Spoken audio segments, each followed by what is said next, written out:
हाँ, तो सुनिएगा, find change in velocity when the body travel from point A to point B. देखो बेटा, this is known as uniform circular motion, body सर्कल में घूम रही है।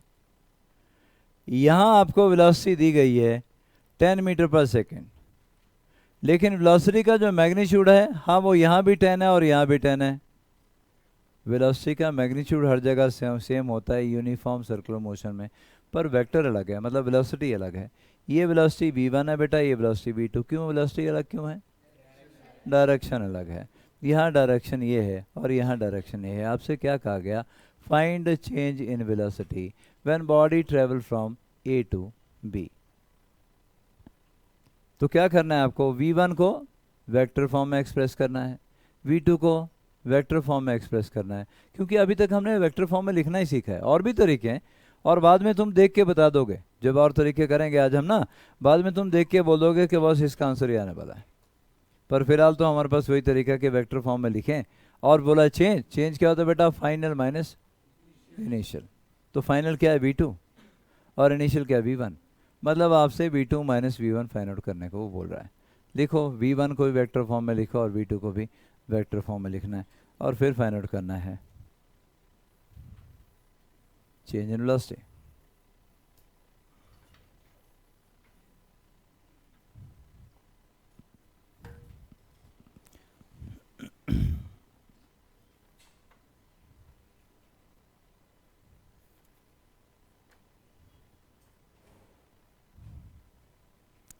गर्विता, v1 वेक्टर फॉर्म में लिखवा बेटा।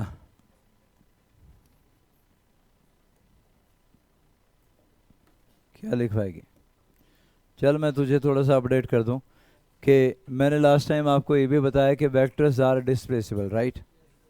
वेक्टर को एक जगह से उठा के आप दूसरी जगह मजे से रखो, पर प्रोवाइडेड एक कंडीशन है, ना तो आप मैग्नीट्यूड बदलोगे ना आप डायरेक्शन बदलोगे। तो मैंने v1 को यहाँ से उठाया गर्भिता और यहाँ रख दिया बेटा, दिस इज v1। और अगर ये v1 है, तूने मुझे लिखवाना है, मैं क्या लिखूँ इसको वेक्टर फॉर्म में?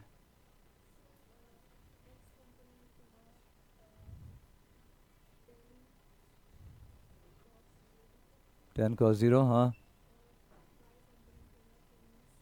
साइन 0। ये आप सीधा बोलिए, जो वेक्टर है ही एक्स एक्सिस लाओगे तो 10 i cap plus 0 j cap, यही आने वाला है।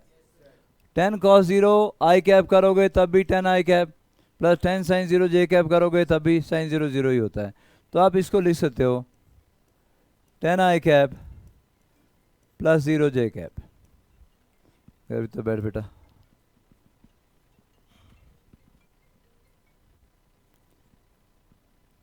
मान्य है बेटा? मान्य है? अच्छा ऑनलाइन है, ऑनलाइन वालों की आवाज़ ही नहीं आ रही, मत लगाओ ऑनलाइन, यहाँ लगाओ क्लासेस। शरण्या मचान, शरण्या,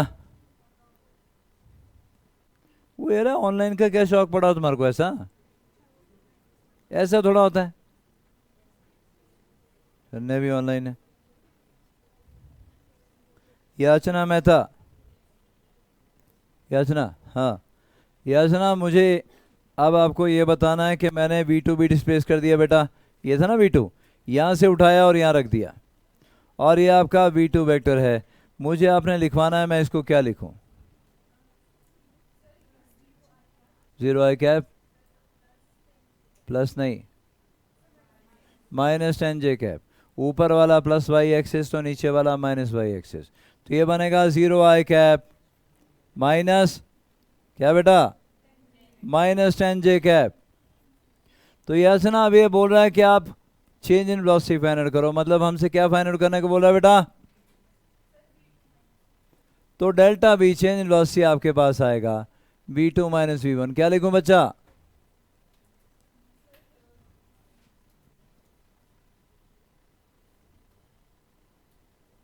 ये सामने है, यहाँ देख, 10 i cap, 0 minus 10 minus 10 i cap,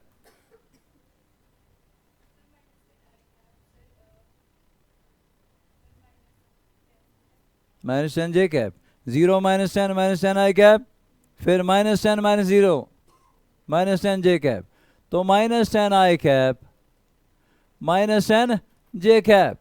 भाई इसका मैग्नीट्यूड कोई आपसे बोले यार मैग्नीट्यूड बताओ भाई चेंज इन वेलोसिटी क्या होगा, माइनस 10 का whole square plus minus 10 whole square और इसका अंडर रूट बेटा कितना आया 10√2 मीटर पर second. Now this is change in velocity, तो चेंज इन वेलोसिटी आया 10√2 मीटर पर सेकेंड। और मैं आपकी नॉलेज के लिए बता दूं कि मुझसे भी एक क्वेश्चन पूछा गया था और मैंने इसका आंसर, क्योंकि मैंने एक क्लास मिस की हुई थी पहले, तो मुझे लगा बहुत ही आसान है, 10 में से 10 को माइनस ही तो करना है, 0 बोला था, घर से पढ़ा था इसके लिए। तो आप देखिए कि वेक्टर को सिंपल मैग्नीट्यूड नहीं है, वहाँ डायरेक्शन का भी ध्यान रखना पड़ेगा। और डायरेक्शन के ध्यान कौन रखते हैं, आई कैप जे कैप। तो अपने को आई कैप जे कैप में एक्सप्रेस करना है, फिर माइनस कर दो, और माइनस करने के बाद मैग्नीट्यूड निकाला तो 10 - 10 0 नहीं आया। हम इसी नॉलेज को तो अपडेट कर रहे हैं जो 10th में हमने सीखी थी। 10th में हम बोलते थे 10 - 10 कितना होता है 0, अब बोले 10 - 10 10√2 होता है। हम 10 + 10 20 बोला करते थे 10 तक, अब बोलते हैं नहीं भाई 20 और 0 के बीच में कुछ भी हो सकता है। वो आहिस्ता आहिस्ता बढ़ रहे हैं हम। आज तुम जान जाओगे कि वो नॉलेज हमने अपडेट कर ली है कि 10 + 10 20 हो सकता है, हमेशा नहीं होता। 10 - 10 0 हो सकता है, हमेशा नहीं होता। ठीक बेटा, तो ये आपने एक और क्वेश्चन कर लिया जो कि माइनस करने के लिए था, एडिशन ऑफ वेक्टर्स।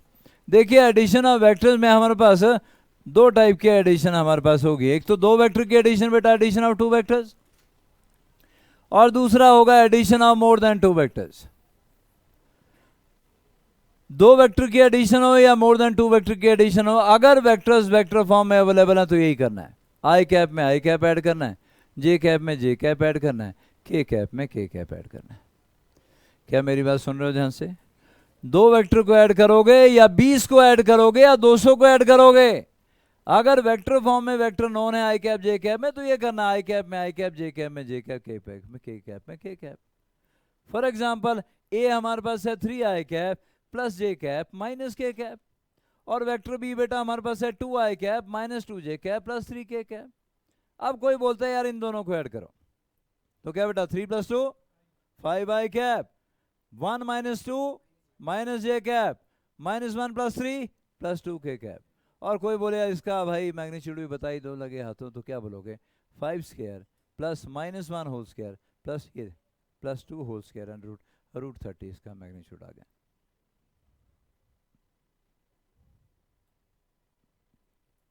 तो अगर वेक्टर फॉर्म है तब तो दो वेक्टर हैं, चाहे बेटा 20 वेक्टर है, कोई चिंता नहीं है ना। और इसके बाद भी अगर आपसे कोई बोले कि भाई आर का यूनिट वेक्टर भी बता दो लगे हाथों, भाई ये आर आ गया, आर का मैग्नीट्यूड आ गया। बोले भाई आर का यूनिट वेक्टर बता दो, तो वेक्टर डिवाइड बाय मैग्नीट्यूड है ना बेटा, 5 आई कैप माइनस जे कैप प्लस 2 के कैप अपॉन रूट 30 बेटा, ये यूनिट वेक्टर आ गया।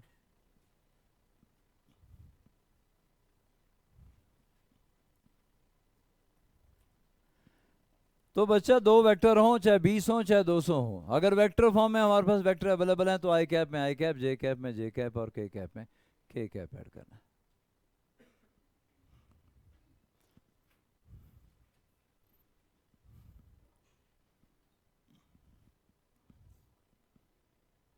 डायरेक्शन कोसाइन बताइए, आर के क्या लिखूंगा, डायरेक्शन कोसाइन ऑफ आर,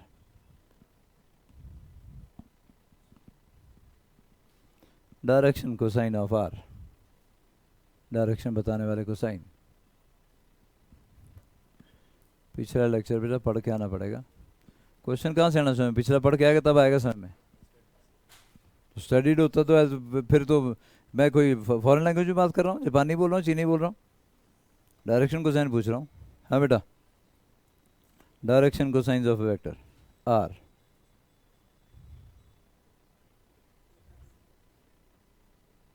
मतलब पढ़ना नहीं है, बाकी जो मर्जी करवा लो, है ना।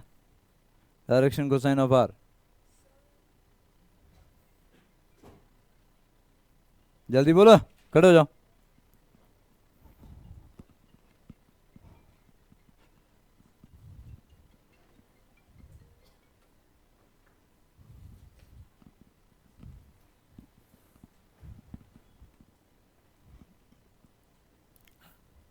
आना पिछले लेक्चर मिस किया तूने भी, पढ़ के आई पिछले लेक्चर, वीडियो देखा था। तो ये मजाक होता है भाई, तुमने वीडियो डाल रहा हूँ वहाँ पे लिंक भेज रहा हूँ, फिर तुमने वो भी नहीं देखना, क्लास में भी नहीं आना।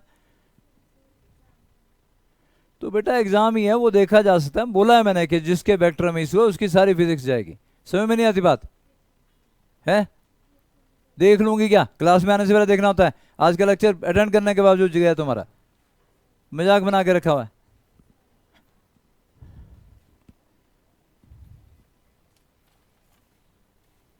मनस्वी, अच्छा।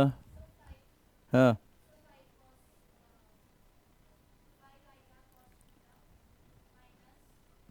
क्रिश ठाकुर, हर कुछ बोलती जा। हाँ भाई, डायरेक्शन को साइन। अबे कॉस अल्फा, कॉस बीटा और कॉस गामा, ये तीन थे डायरेक्शन को साइन। डायरेक्शन बताने वाले को sine, cos alpha, cos beta और कॉस गामा। हाँ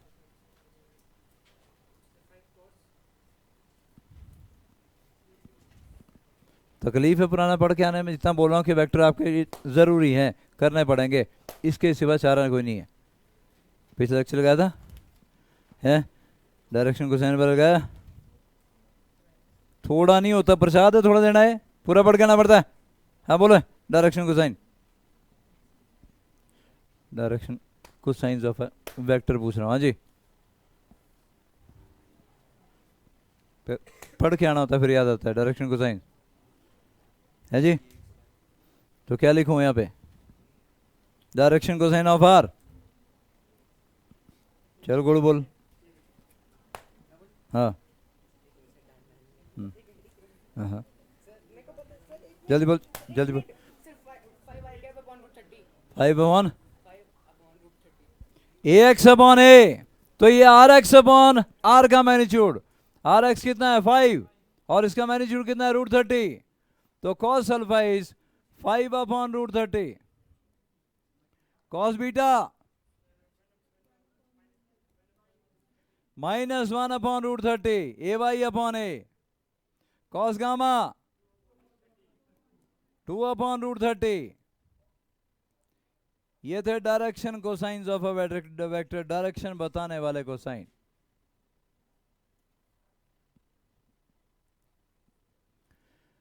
तो हमने क्या सीख लिया कि अगर वेक्टर फॉर्म में दो वेक्टर हैं तो उनको ऐड करने के लिए आई कैप में आई कैप, जे कैप में जे कैप। तुम भी खड़े हो जाओ, तुम्हारे किसने? डायरेक्शन बताने वाले cosine, direction cosine of a vector, cos alpha a x upon a, और cos beta a y upon A, cos gamma a z upon a के बराबर। और हमने क्या सीखा कि अगर वेक्टर फॉर्म है तो भाई आई कैप में आई कैप, जे कैप में जे कैप, के कैप में के कैप ऐड कर दो। पर हमारे पास ऐड करने के तरीके और भी हैं वेक्टर को, और वो तरीके ये रहे भाई, एडिशन ऑफ टू वेक्टर्स पहले कैरी आउट कर लेते हैं, बाद में जाएंगे addition of more than two vectors पर। कब एडिशन ऑफ टू वेक्टर्स में आएगा? When magnitude of two vectors and angle between them is known. दो वेक्टर का मैग्नीट्यूड अपने को पता है, उनके बीच का एंगल पता है, वेक्टर फॉर्म में नहीं है vector. So when magnitude of two vectors and angle between them is known, अगर ऐसा होगा कि मैग्नीट्यूड और एंगल दोनों के बीच में पता है, तो हमारे पास दो लॉ हैं, triangle law of vector addition and parallelogram law of vector addition. हाँ अगर दो से ज्यादा वेक्टर होंगे तो उसके लिए भी लॉ हमारे पास है, polygon law of vector addition, लेकिन बाद में करेंगे, पहले हम एडिशन ऑफ टू वेक्टर की बात निपटा लेते हैं। So if magnitude of two vectors and angle between them is known, ये आसना आगे देखा कि बाजार को देखते रहना है।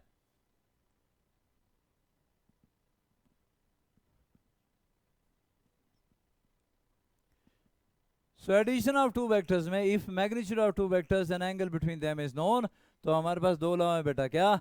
Triangle law of vector addition and parallelogram law of vector addition. भाई इसको निपटा लेते हैं, फिर उसके बाद करेंगे polygon law of vector addition which is for addition of more than two vectors.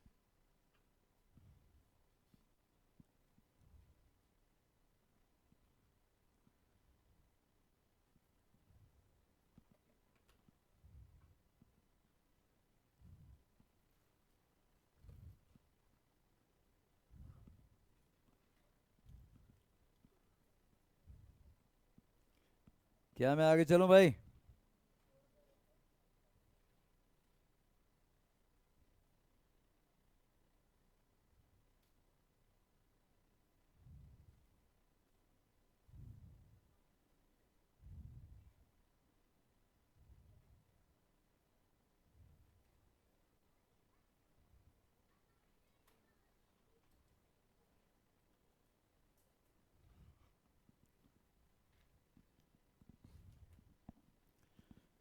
तो हम आगे बढ़ने लगे हैं जी एडिशन ऑफ टू वेक्टर्स, और एडिशन ऑफ टू वेक्टर में हमारे पास है क्या, when magnitude of two vectors and angle between them is known. चलो बच्चों आगे हो गया।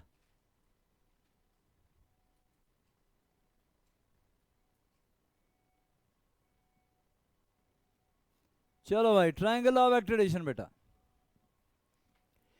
If two vectors can be represented by two sides of a triangle taken in same order, then their resultant can be represented by the third side of the triangle taken in opposite order. Note कर लेंगे, फिर मैं इसका मतलब आपको समझाता हूं। If two vectors can be represented by two sides of a triangle taken in same order, then their resultant can be represented by the third side of the triangle taken in opposite order. कब? जब magnitude of two vectors and angle between them is known, जब ऐसा होगा तब क्या करना है उसकी बात बता रहा हूं।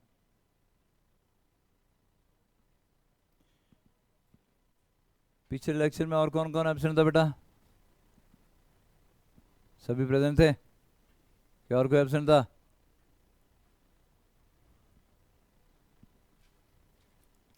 So if two vectors can be represented by two sides of a triangle taken in same order, मतलब अभी समझा रहा हूं थोड़ी देर में, then the resultant can be represented by the third side of the triangle taken in opposite order.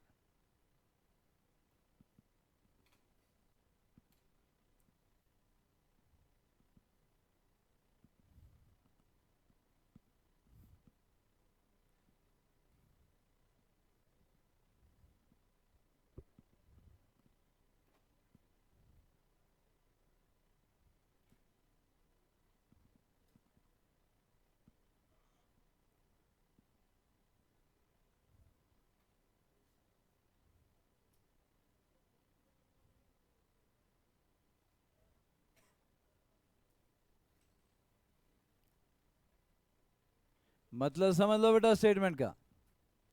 If two vectors can be represented by to sides of a triangle, ये vector A है बेटा, ये वाला vector A, और ये आ गया vector B. Two sides of a triangle taken in same order का मतलब वेक्टर के पास एक टेल होती है, एक हेड होता है, तो ये टेल हेड और यहां भी टेल हेड, सेम ऑर्डर का मतलब टेल हेड फिर से tail head. So if two vectors can be represented by two sides of a triangle taken in same order, मतलब tail head, then their resultant can be represented by the third side of the triangle. Triangle बन गई ना बेटा, मैं for the timing इसको हटा रहा हूं। तो आपके पास ट्रायंगल बन गया और ये आ गई हमारे पास तीसरी side. Then the resultant can be represented by the third side of the triangle taken in opposite order का मतलब tail tail head head join कर रहे हैं यहाँ पे, यहाँ दोनों की टेल टेल ज्वाइन कर रही है और यहाँ पे दोनों के हेड हेड ज्वाइन कर रहे हैं, ये ऑपोजिट ऑर्डर आ गया। सेम ऑर्डर क्या होता है? Tail head tail head. So if two vectors can be represented by two sides of a triangle taken in same order, then the resultant can be represented by the third side of the triangle taken in opposite order. तो ये बेटा vector A था, ये vector B है और ये vector are है। Vector A का मैग्नीट्यूड हम ए से रिप्रेजेंट करेंगे, सिंपल है। वेक्टर बी का मैग्नीट्यूड हम बी से रिप्रेजेंट करेंगे और वेक्टर आर का मैग्नीट्यूड हम सिंपल आर से रिप्रेजेंट करेंगे। इसका नाम भी रख लूं, ओ ए और ए बी।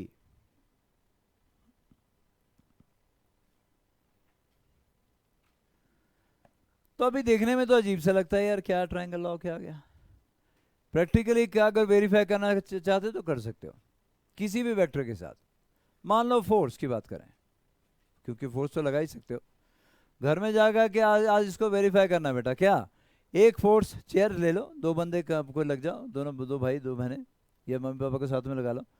एक फोर्स इस डायरेक्शन में लगाओ, दूसरा फोर्स इस डायरेक्शन में लगाओ, चेयर तो एक ही है ना।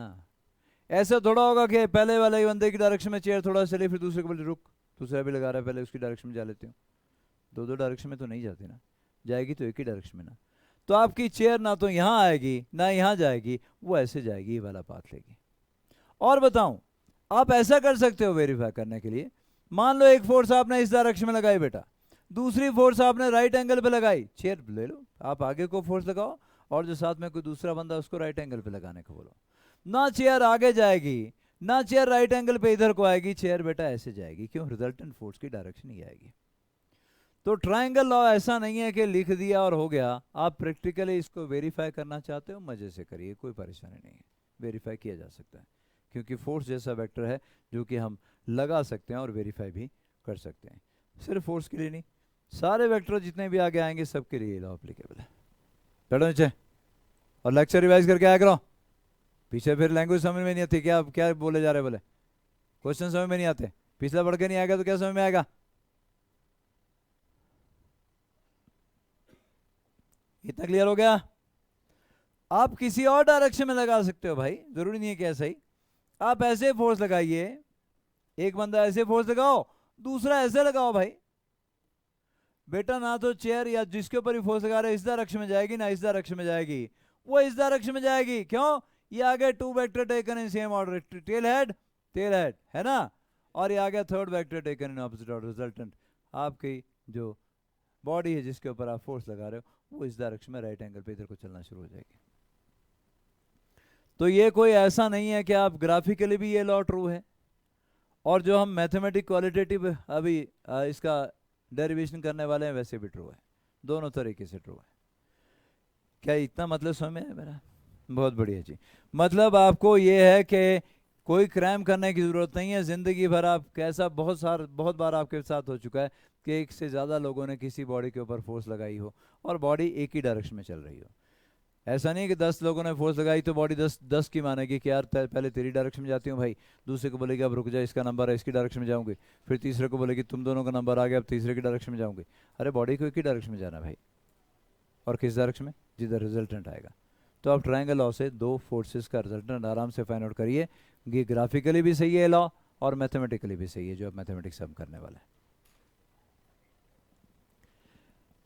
तो अभी तक तो हमारी नॉलेज ये है कि अगर राइट एंगल ट्रायंगल हमारे पास हो तो पाइथागोरस थ्योरम अप्लाई की जा सकती है। तो ऐसा करता हूं, ये तो राइट एंगल ट्रायंगल है नहीं भाई, तो मैं पाइथागोरस थ्योरम के लिए क्या करने लगा हूं, extend O A to O सी तक एक्सटेंड किया, and then draw B C perpendicular to O C. तो हमारे पास यहां पर एक छोटा सा काम हमने किया, extend O A to O C and then draw क्या बेटा, B C perpendicular to O C. ये काम हमने किया जी।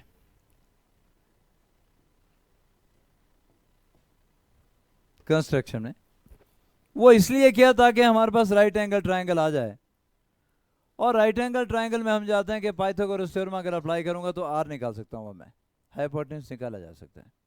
क्योंकि हमारी नॉलेज जो है बिल्कुल प्रिमिटिव स्टेज पे है। हम पाइथागोरस थ्योरम को भी एक अलग मेथड सोचते हैं कि हाँ इसकी मेथड से हम चीज़ों को सॉल्व करना चाहते हैं, लेकिन थोड़ी देर में क्लियर होगा। पाइथागोरस थ्योरम वेक्टर एडिशन का एक स्पेशल केस था, पाइथागोरस थ्योरम भी वेक्टर एडिशन का एक स्पेशल केस आने वाला है। लेकिन फिलहाल 10th वाली नॉलेज के हिसाब से हम इसको राइट एंगल ट्रायंगल में कन्वर्ट कर चुके हैं। और अब देखें, angle between A and B मुझे चाहिए, आपने मुझे बताना है कि कौन सा एंगल होगा ए और बी के बीच में। जागृति है बेटा, जागृति, हाँ, what is angle between A and B Jagriti? ये वेक्टर ए है बेटा और ये वेक्टर बी है, देख सकती है ना, ये देख, ये वेक्टर ए है और ये वेक्टर बी है। So what is, which one is angle between two vectors? ये वाला बेटा, ये वाला आएगा ना, बहुत बढ़िया।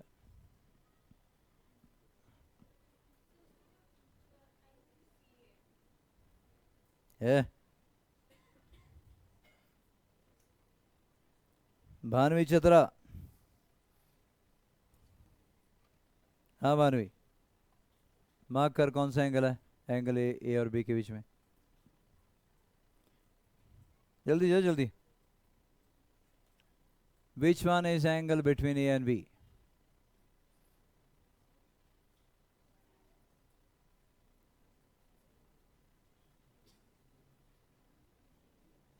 आ जाओ वापिस।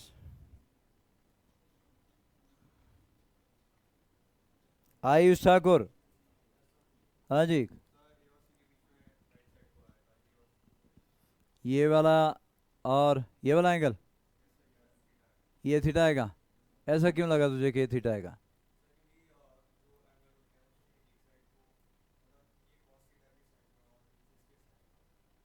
अजीब इंसान है यार तू। Angle between two vector.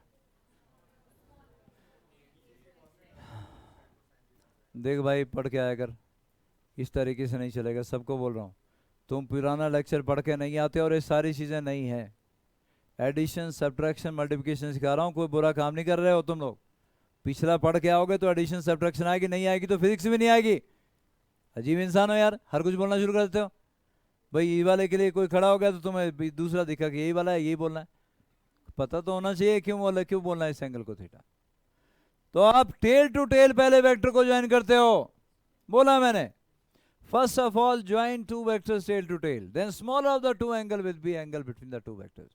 तो अगर आपके पास ये ओ ए वेक्टर है तो इसका हेड है और इसकी टेल है, ये नहीं हो सकता। अभी पता नहीं चलेगा कौन सा एंगल है। तो क्या करोगे, वेक्टर्स आर डिस्प्लेसेबल। आप ए को उठाइए और आगे ले जाइए, ये आ गया अब ए। जब ए को आगे उठा के लेके जाओगे तो अब इसकी भी टेल है और इसकी भी टेल है। अब दो एंगल बने, एक ये वाला और एक ये वाला। स्मॉलर कौन सा है, ये वाला। Yes, this is angle between two vectors, smaller of the two vectors when the vectors are joint tail to tail. तो smaller of the two vectors when the vectors are joint tail to tail is angle between two vectors. हर कुछ ही बोलना भाई, नहीं पढ़ने की कसम खाई हुई है। चुप है। रीजन पूछ रहा हूँ, रीजन कोड करना नहीं आता। जब पिछली बार डेफिनेशन लिखाई है तो वो नहीं बोल सकता। आपको टेल टू टेल ज्वाइन करना है पहले, तो आप क्या करोगे, इसको क्या आगे शिफ्ट कर दोगे। ए को शिफ्ट कर दिया तो इसकी भी टेल और इसकी भी टेल। अब दो एंगल बने, एक ये वाला और एक ये वाला। ये है small of the two angles, ये आएगा angle between two vectors. Sit down. So angle between two vectors is smaller of the two angles when the vectors are joined tail to tail. तो इसका मतलब कौन सा एंगल हो गया, ये आ गया angle between two vectors, theta. कोई दिक्कत बेटा किसी को? बहुत बढ़िया जी।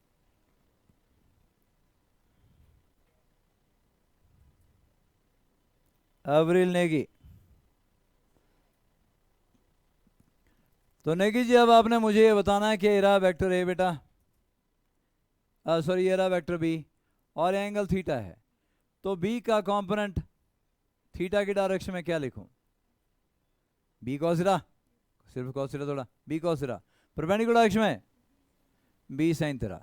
अब इस बी के दो कंपोनेंट आ गए, थीटा की डायरेक्शन में बी कॉसिरा और परपेंडिकुलर डायरेक्शन में बी साइन थीटा।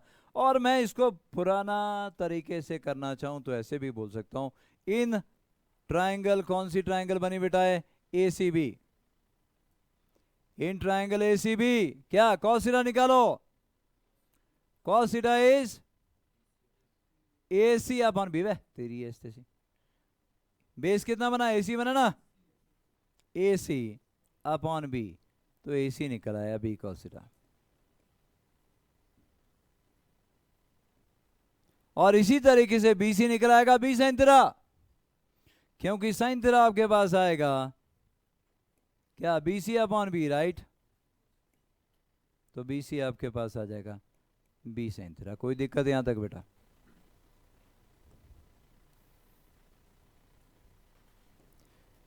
यहां तक कोई परेशानी हो तो बताएं जी। ए सी भी आ गया, बी सी भी आ गया। बैठ बेटा। और अगर आ ही गया तो लिख भी लूं ना, लिख लूं बेटा? चलो लिख लेते हैं जी। हमारे पास आ गया बी कॉस थीटा, ए सी आ गया बी कॉस थीटा, और बेटा बी सी आ गया क्या, बी साइन थीटा। हम तैयार हैं क्वेश्चन करने के लिए। पाइथागोरस थ्योरम के लिए चाहिए था ना बेटा, बेस पूरा चाहिए। यहां से यहां तक कितना था, ए, आगे आ गया बी कॉस थीटा। बेस कितना पूरा, कितना हो गया, परपेंडिकुलर कितना हो गया, और हाइपोटेन्यूज आ रहा है तो अब निकाला जा सकता है using Pythagoras theorem in triangle OCB. Using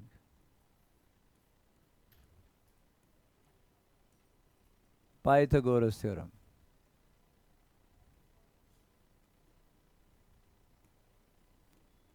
in triangle कौन सी बेटा, उसी भी। अगर हम यूज करते हैं तो हमारे पास आ गया जी ओ बी का whole square equal to O C का whole square plus B C whole square, right. O C किसके बराबर है, ओ A plus A C, right. तो उसी को लिख रहा हूं O A plus A C whole square plus B C whole square. Value डाल दो इनकी। ओ बी कितना था बेटा, आर स्क्वायर है ना, मैग्नीट्यूड डालना है सिर्फ। ओ ए कितना था, ए सी कितना था, बस तुम्हारी बी कॉसिरा, बी सी कितना था, बी साइन तेरा का होल स्क्वायर। थोड़ा सॉल्व कर लेते हैं, थोड़ा क्या सॉल्व करना, मतलब पूरा ही करना पड़ेगा सॉल्व तो। हाँ अब्रिल ने किया, बता। A plus B cos theta whole square को क्या लिखूं बेटा, हाँ A square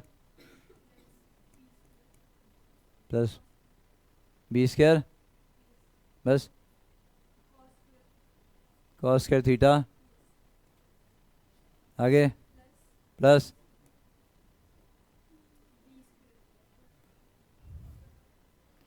A plus B whole square का फॉर्मूला नहीं पता क्या, बोल। तो लिखवाना बेटा, वही तो लिखवाने को तो बोल रहा हूँ।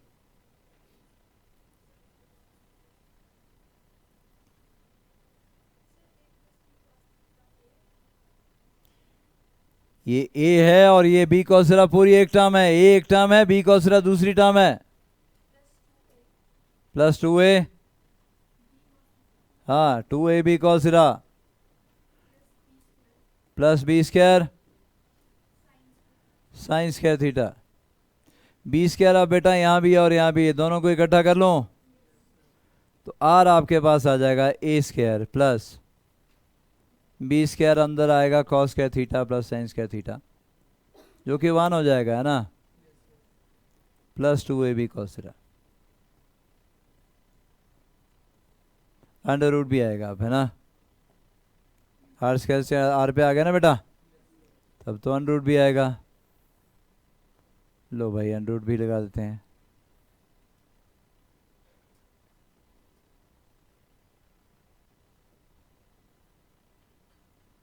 ओह आगे तक आना था, सॉरी, ठहर बे,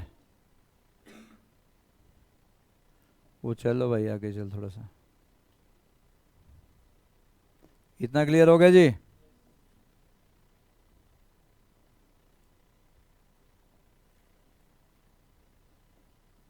ए square plus B square plus 2a B cos theta, R आ चुका है जी हमारे पास। और फाइनली आर आ गया A square plus B square plus 2a B cos theta under root, है ना बेटा,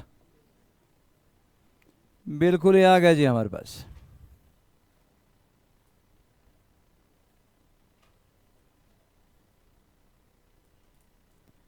A square plus B square plus 2a B cos theta, हमारा रिजल्टेंट तैयार है।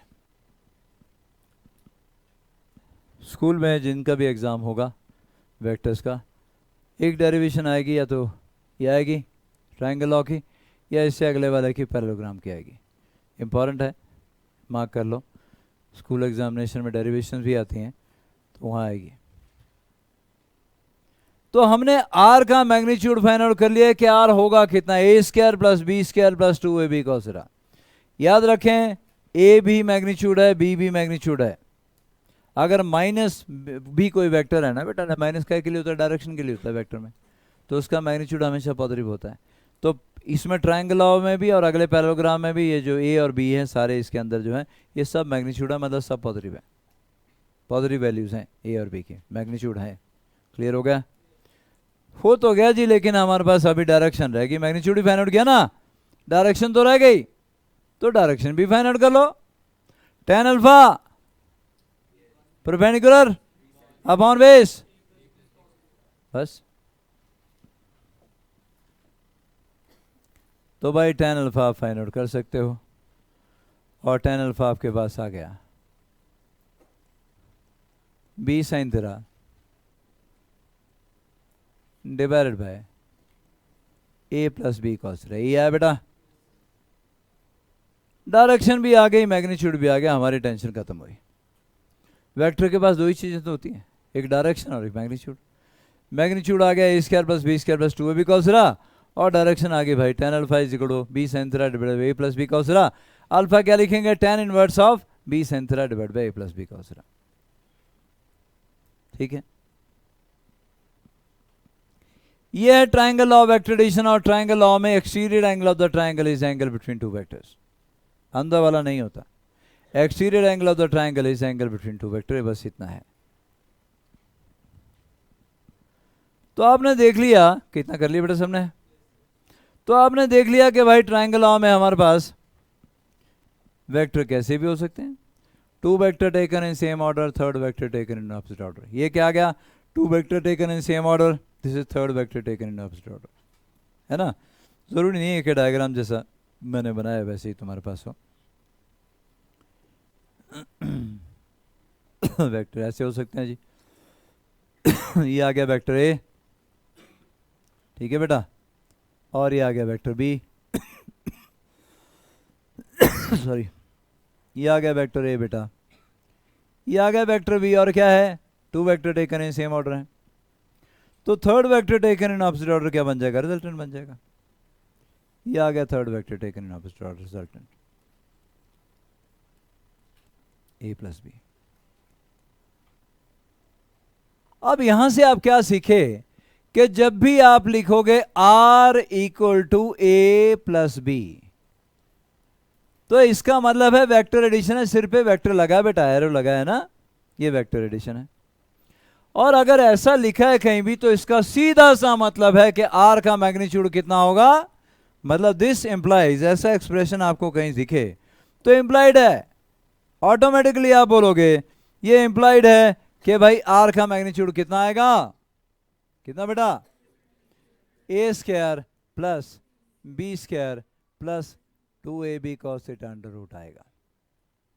मतलब कहीं भी R equal to A plus B लिखा हुआ मिले तो उसका मतलब ये है कि R का मैग्नीट्यूड आपको ऐसे फाइंड आउट करना है, और tan अल्फा आपको ऐसे फाइंड आउट करना है,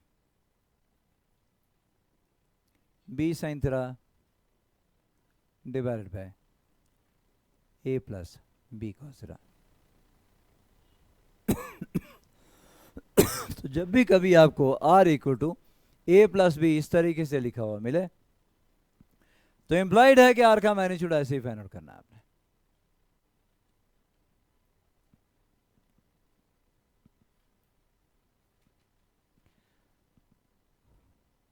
अब बहुत सीधी सी बात है बेटा, वैसे मैंने पैराग्राम के बाद बतानी है सारी चीजें दोबारा से, पर फिर भी मैं बता दूं कि cos थीटा की मैक्सिमम वैल्यू क्या होती है, 1। cos थीटा की मैक्सिमम वैल्यू 1 से ऊपर नहीं जा सकती, और 1 कब होगा, जब थीटा 0 डिग्री होगा। तो cos 0 1 हो जाएगा ना बेटा, और cos 0 1 होगा या cos थीटा 1 आ जाएगा आपके पास, तो क्या बोलोगे, A square plus B square plus 2ab, तो रिजल्टेंट भी तो मैक्सिमम आएगा ना बेटा। तो आर मैक्स कितना आ जाएगा, ए प्लस बी। थीटा 0 डिग्री होगा तो मैक्सिमम पॉसिबल रिजल्टेंट आपका आएगा, और आर मैक्स कितना होगा, ए प्लस बी के बराबर होगा।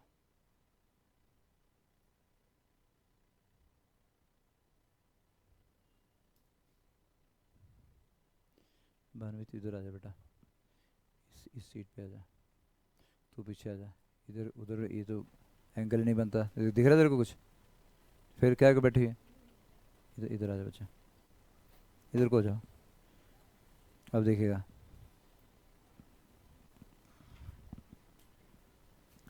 अगर थीटा 180 डिग्री हो बेटा तो कॉस की मिनिमम वैल्यू होती है कितनी, -1।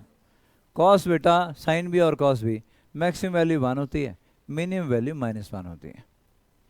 तो कॉस 180 -1 बेटा, कॉस थीटा -1 हो जाएगा, और आर भी मिनिमम हो जाएगा, क्योंकि कॉस थीटा अगर मिनिमम आएगा तो रिजल्टेंट मिनिमम आएगा ना, क्या, ए माइनस बी बेटा है ना, क्यों, A square plus B square -2ab बन जाएगा, A square plus B square -2ab क्या बनेगा, A minus B whole square, A minus B.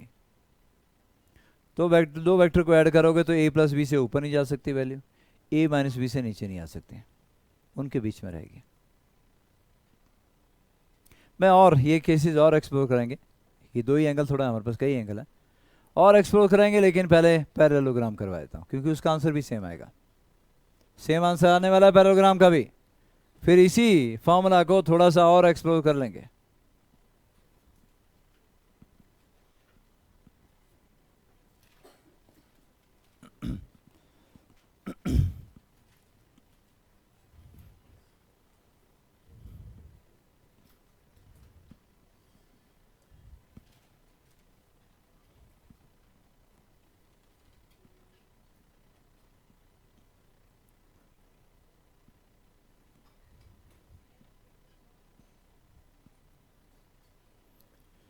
तो हमने ये सीखा कि भाई अगर दो वेक्टर हमारे पास हैं और उनके मैग्नीट्यूड और उनके बीच का एंगल नोन है, तो आर आने वाला है a² + b² + 2ab cos θ √।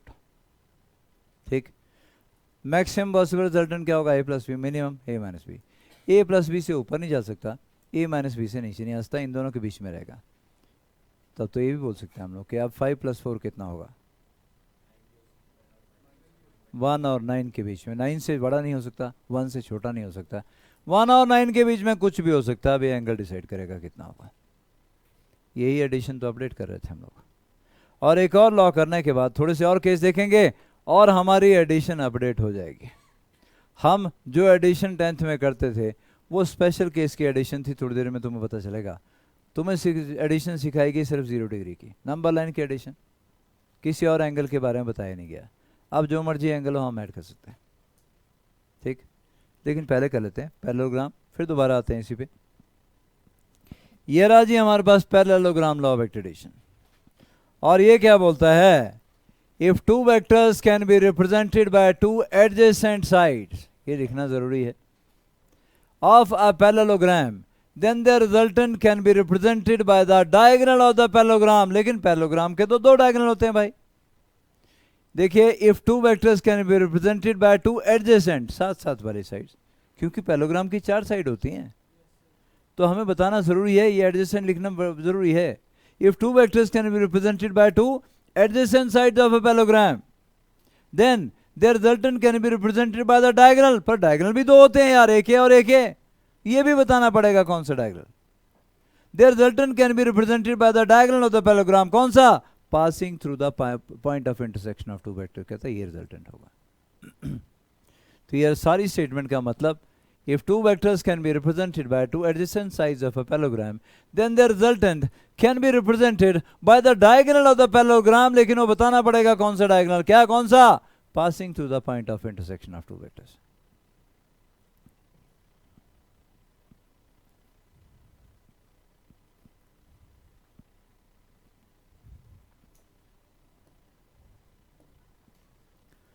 तो भाई आ गया हमारे पास वेक्टर ए और इसका मैग्नीट्यूड आ गया ए,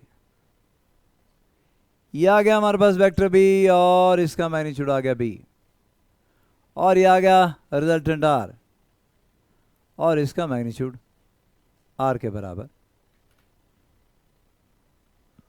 हाँ, अभी भी हम वैसे ही लिखेंगे, R equal to A plus B. क्या लिखेंगे बेटा, R equals A plus B. Vector सिर पे लगेंगे, और वेक्टर एडिशन का मतलब अब तुम समझ चुके हो क्या होगा, R will be equal to a² + b² + 2ab cos θ √ होगा।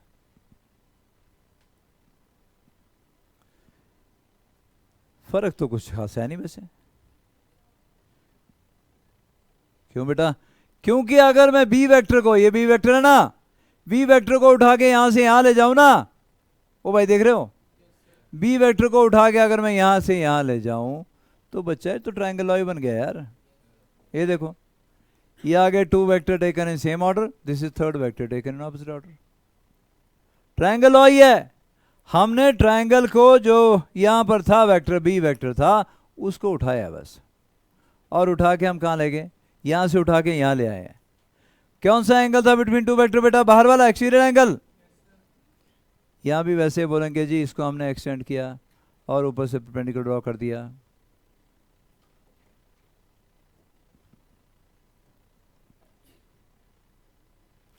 ये ओ, ये ए और ये B, extend OA to OC and draw BC perpendicular to वो same word. तो यहां अलग क्या है फिर? ये तो ट्रायंगल ही है, ये वेक्टर बी है तो ये भी तो बी है बेटा. पैरेललोग्राम में आमने सामने वाली साइड बराबर होती है, जानते हो ना? तो अगर ये बी है तो ये भी तो बी है. क्यों? डायरेक्शन भी सेम, मैग्नीट्यूड भी सेम, पैरेलल भी है, डायरेक्शन सेम है, मैग्नीट्यूड भी सेम है. तो अगर ये बी वेक्टर है तो ये भी वेक्टर है. ये था angle between two vector triangle law में ना बेटा. अरे भाई तो ये दोनों पैरेलल लाइंस है तो ये एंगल थीटा ये भी थीटा आएगा. बस इसमें एक कन्वीनियंस है देखने का कि एंगल बिटवीन टू वेक्टर साफ दिखता है. ट्रायंगल लॉ में ये साइड नहीं थी ना, तो हमें angle between two vector exterior angle बोलना पड़ता था. यहाँ दोनों का इंक्लूडेड एंगल जो है वो एंगल बिटवीन वेक्टर है. क्यों भाई? क्योंकि angle between two vector is small of the two angles when the vectors are joint tail to tail. तो एक एंगल ये बनेगा बड़े वाला एंगल, एक एंगल छोटे वाला है. छोटे वाले को तो बोलते हैं angle between two vectors. So angle between two vectors is small of the two angles when the vectors are joined tail to tail.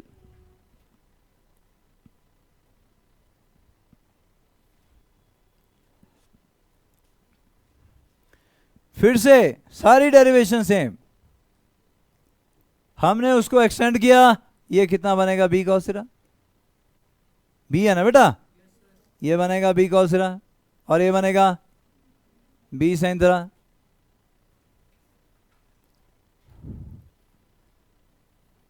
तो हम बोलेंगे एक्सटेंड.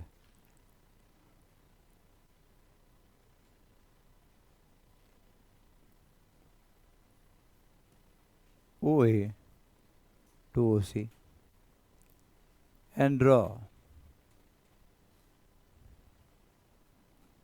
क्या बेटा? BC perpendicular to OC.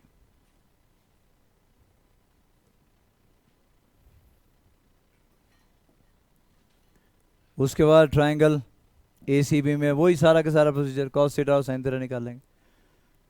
सारी derivation same. In triangle ACB cos theta is AC upon B, या ऐसा बोलो AC इक्वल B cos theta.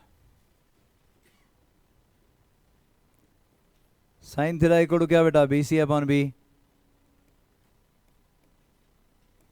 मतलब BC equal B sine theta. बिल्कुल same line, same to same line है, दोनों की डेरिवेशन सेम. बस स्टेटमेंट में थोड़ा सा झोल है, वो अलग है उसकी, इसके अलग है, लेकिन बाकी सारा का सारा सेम है. बाकी सारा सेम.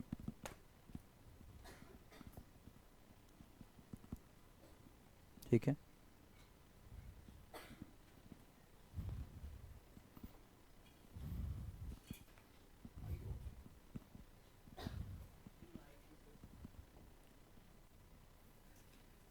इतना हो गया. अगली लाइन भी सेम ही आएगी. अगला क्या? Apply Pythagoras theorem in triangle OCB. Apply Pythagoras theorem in triangle OCB.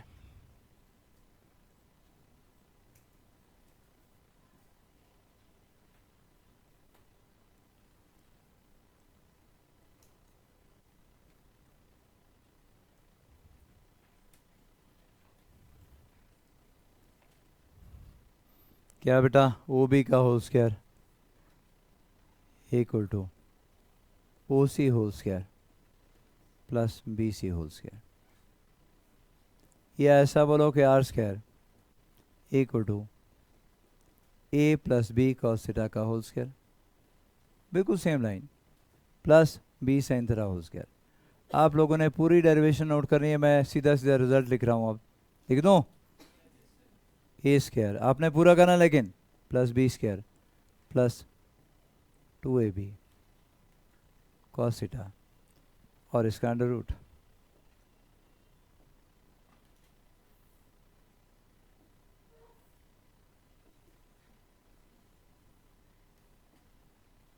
और tan अल्फा भी फाइंड आउट कर लें. फिर वैसा ही B साइन थीटा ए प्लस बी कॉस थीटा।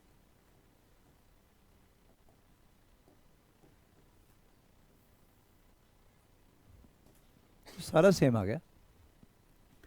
बस पैरेललोग्राम की एक एडवांटेज आपको दिखेगी और वो ये है, क्या बेटा, कि एंगल बिटवीन टू वेक्टर आपको साफ साफ दिखेगा।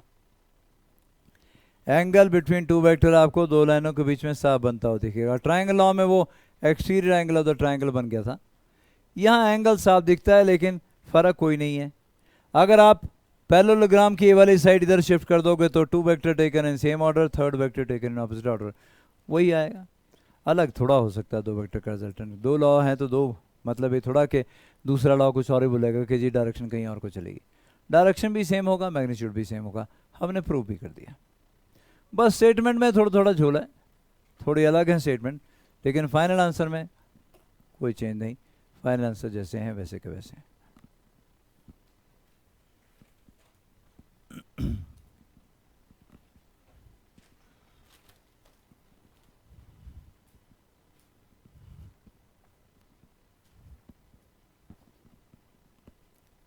क्या इतना कर लिया बच्चों?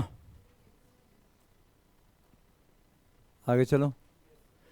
अब फाइनली हम लोग, जो मैंने आपसे कहा था कि वेक्टर्स में मुझे कुछ ज़्यादा नहीं बताना है, बस इतना बताना है कि 5 + 5 हमेशा 10 नहीं होते, वो कुछ और भी हो सकता है। वो टाइम आ गया जी हमारा नॉलेज कम्प्लीटली अपडेट करने का। हम जानते हैं थीटा 0 डिग्री होगा तो आर मैक्स ए प्लस बी। कैसे आया? क्योंकि कॉस थीटा क्या हो जाएगा? 1, और कॉस थीटा अगर 1 हो जाएगा तो आर आपके पास आएगा A square plus B square plus 2ab under root, मतलब आर मैक्स आपके पास आएगा A plus B whole square under root. ये बनाना बेटा, अबे बच्चों ये बनाना। तो आर मैक्स हमने प्रूव कर दिया कि हाँ ये ए प्लस बी के बराबर आएगा।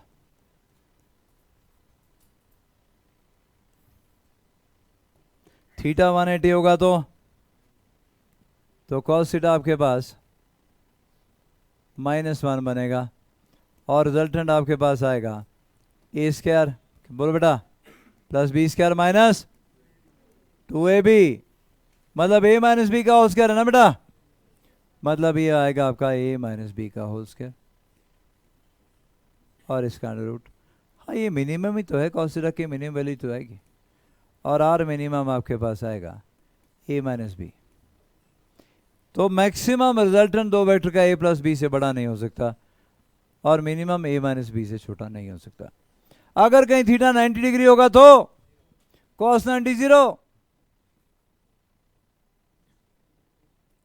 तो आर आपके पास आएगा A square plus B square under root. अरे भाई ये तो पाइथागोरस थ्योरम थी यार। ये देखो ये वेक्टर ए और ये वेक्टर बी है ना बेटा, ऐसे ही था ना, 90 आ गया दोनों के बीच का एंगल और ये आ गया रिजल्टेंट। तो ये तो पाइथागोरस थ्योरम है यार, R square equal to A square plus B square. मतलब 10th में आपको ये भी नहीं बताया गया कि हाँ भी एडिशन का एक तरीका, आपको बोला गया ये पाइथागोरस थ्योरम है। अब हम जान पाए कि थीटा 0 डिग्री जब होगा तो आपको 5th 6th से नंबर लाइन करवानी शुरू कर दी थी लोगों ने मैथमेटिक्स में, है ना बेटा। और नंबर लाइन में ये 0, ये 1, ये 2, ये 3, ये 4, यही था ना बेटा। तो अगर कोई बोले कि 2 + 3 करो तो इसी लाइन पे क्या था? 5 सॉरी, ये 2 आ गया बेटा, ये 3 आ गया, दोनों के बीच का एंगल कितना है? 0 डिग्री। तो आपको नंबर लाइन पे 0 डिग्री की एडिशन सिखाई गई। बस आपको नंबर लाइन पे 180 डिग्री की एडिशन भी सिखाई उन्होंने 10 तक। क्या? अगर ये आपके पास 3 है और ये आपके पास -2 है तो इन दोनों के बीच का एंगल क्या है? 180। 180 डिग्री का अगर एंगल हो तो 3 - 2 आप क्या बोलते थे? 1। अभी तो ये बोल रहे हैं कि 180 डिग्री का एंगल अगर हो तो मैग्नीट्यूड माइनस कर रहे हैं। 3 का मैग्नीट्यूड 3 और 2 का मैग्नीट्यूड 2, 3 - 2 1। तो आपको 10th तक एडिशन सिखाई गई 0 डिग्री की, आपको एडिशन सिखाएगी 180 डिग्री की, लेकिन उसको बोला क्या गया? सब्ट्रैक्शन। 180 डिग्री का दोनों के बीच में जो एंगल हो तो आपको क्या बोला गया? ये सब्ट्रैक्शन है। लेकिन यहाँ हम क्या बोल रहे हैं, ये सारी एडिशन है। ये 0 डिग्री की एडिशन थी, ये 180 डिग्री की एडिशन है, ये 90 डिग्री की एडिशन है 90 डिग्री पे अगर वेक्टर्स हो। तो अब तो रास्ते और खुल गए हमारे, कोई भी एंगल हो अब हम ऐड कर सकते हैं। 60 डिग्री हो तब भी ऐड कर पाएंगे, 30 डिग्री हो तब भी ऐड कर पाएंगे, कोई और एंगल होगा तब भी ऐड कर पाएंगे। हमने यही नॉलेज अपनी अपडेट करनी थी, वो कर ली। जैसे ही वेक्टर हमने शुरू किया था, मैंने आपको कहा था कि मुझे आपको ये बताना है कि 3 + 4 हमेशा 7 नहीं होता, 1 और 7 के बीच में वो कुछ भी हो सकता है। अब हम बोल पाएंगे, ठीक हो गया बेटा? जब भी वेक्टर आएंगे आपके पास, उनको ऐड करने का तरीका हमेशा ये होगा। क्या हम आगे चलें?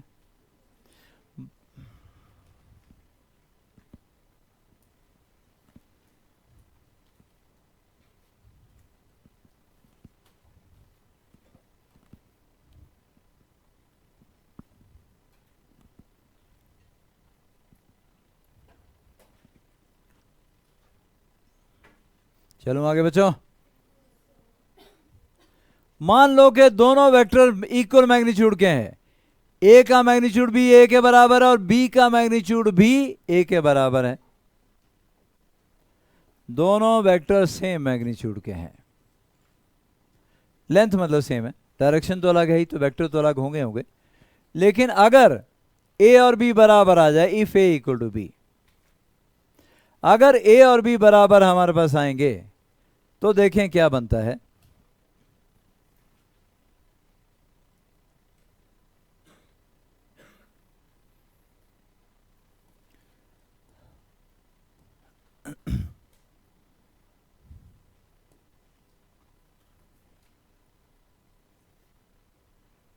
अगर ए और बी बराबर होते हैं तो क्या बनेगा, आर इक्वल टू क्या बेटा, A square plus A square, B की जगह भी ए डालूंगा ना बेटा,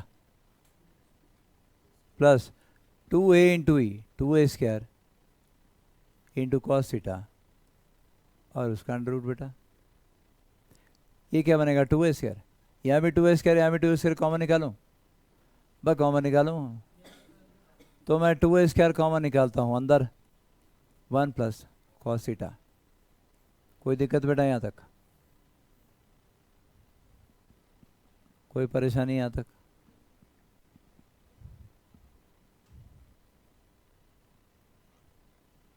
अभिलक्ष टांटा एबसेंट है, काम होली है इसका भी। अक्षिता शर्मा, अक्षिता बेटा। तो शर्मा जी आपको मुझे बताना है कि पहले ही लेक्चर में, मैथमेटिकल टूल के पहले लेक्चर में हमने किया था 1 + cos थीटा कितना होता है।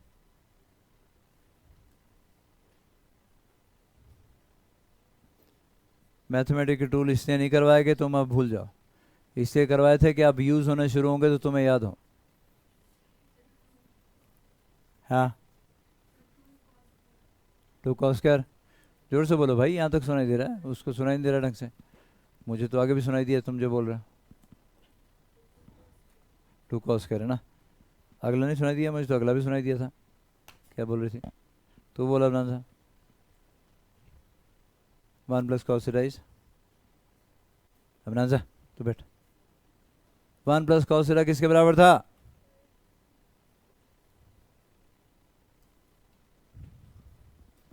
पढ़ना नहीं है बस, बाकी सब कुछ करना है।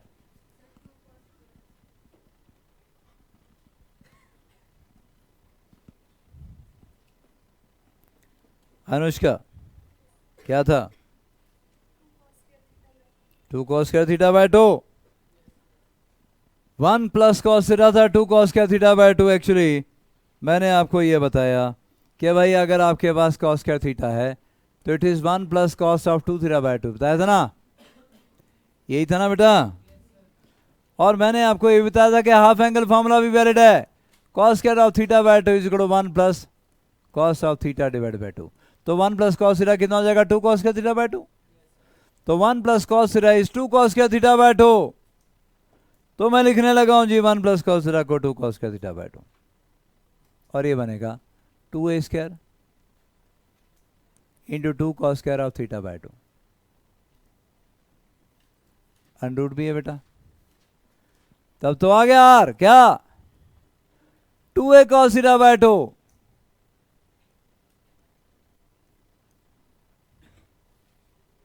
तो resultant of two vector which are equivalent magnitude is 2a cos theta by 2।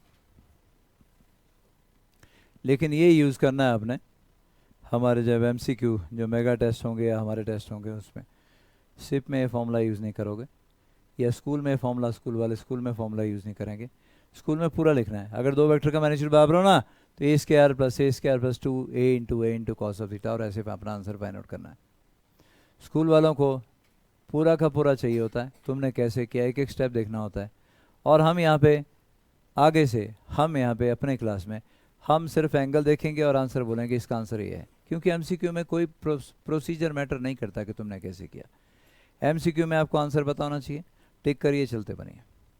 लेकिन स्कूल में आपका प्रोसीजर मैटर करता है, एक एक स्टेप के वो नंबर देते हैं, अगर स्टेप खाया आपने तो वो आपको नंबर नहीं देंगे, इतना ध्यान रखिएगा।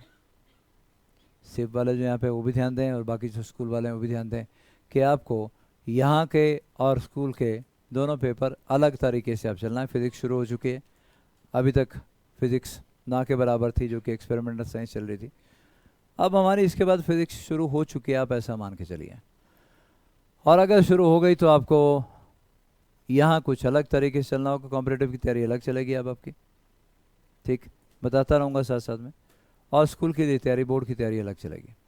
बोर्ड वालों के लिए आपको डेरिवेशन भी करनी है सारी की सारी, जैसे बोर्ड में आपके ट्रायंगल ऑफ स्टेटमेंट पूछी जाएगी, डेरिवेशन भी पूछी जाएगी, या पैरेललोग्राम, दोनों में से कोई एक आएगा।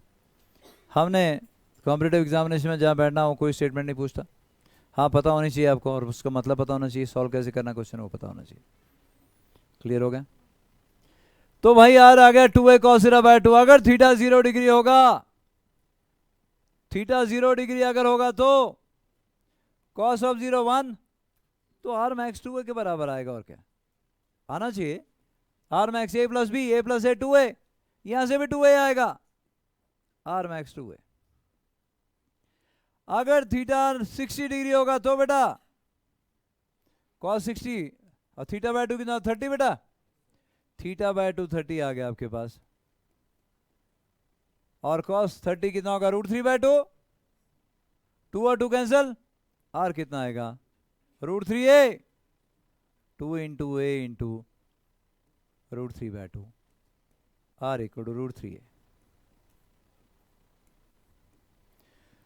दो इक्वल मैग्नीट्यूड के वेक्टर के बीच का एंगल जब भी आपको कभी 60 डिग्री मिलेगा, आप सीधा बोलोगे, कुछ नहीं, कोई कैलकुलेशन नहीं करनी। किसमें? एमसीक्यू जो पेपर आपके होंगे, नीट के होंगे, जेई के होंगे, कोई कैलकुलेशन नहीं करनी, सीधा बोलो 60 डिग्री का एंगल है, रिजल्टेंट आएगा √3a। दो फोर्सेज एक्ट कर रही हैं, 60 डिग्री पे एक्ट कर रही हैं, दोनों का मैग्नीट्यूड 10 यूनिट है, आप बोलोगे रिजल्टेंट कितना आएगा 10√3। मुझे एक भी लाइन नहीं लिखनी है, कुछ सॉल्व नहीं करना है। We have two forces acting on a body. The angle between them is 60 degree. So the resultant will be 10√3 Newton. That's it. एक लाइन लिखने की जरूरत नहीं है आपको। लेकिन थीटा अगर 90 डिग्री होगा तो पाइथागोरस थ्योरम लगती है भाई। पाइथागोरस थ्योरम भी वेक्टर एडिशन का स्पेशल केस है। a square plus a square into √2a आना चाहिए। यहाँ आ रहा है क्या? थीटा बाय 2 कितना हो गया 45, cos 45 1 बाय √2, तो रिजल्टेंट आपके पास आ गया 2a इंटू 1 बाय √2। 2 को √2 इंटू √2 लिखते हो, क्या बना √2a। 90 डिग्री का एंगल होगा तो रिजल्टेंट आएगा √2a।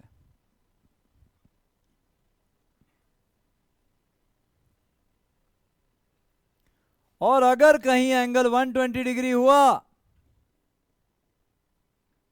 तो थीटा बाय 2 कितना बचेगा 60 डिग्री। cos 60 क्या होता है 1 बाय 2, और रिजल्टेंट आपके पास आएगा 2a इंटू 1 बाय 2 a के बराबर है ना बेटा। Resultant will be equal to either of them. Now this is something important. तो resultant will be equal to either of them.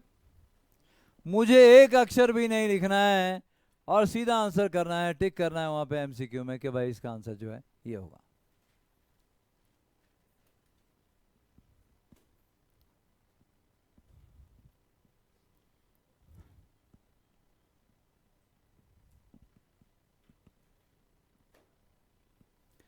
चलो भाई, थोड़ी देर के लिए आपको उस क्वेश्चन पे ले चलता हूँ जो थोड़ी देर पहले आपने देखा था, और उसमें मेहनत भी काफ़ी हुई थी, सॉल्व करने के लिए काफ़ी अच्छी खासी मेहनत हमने की थी।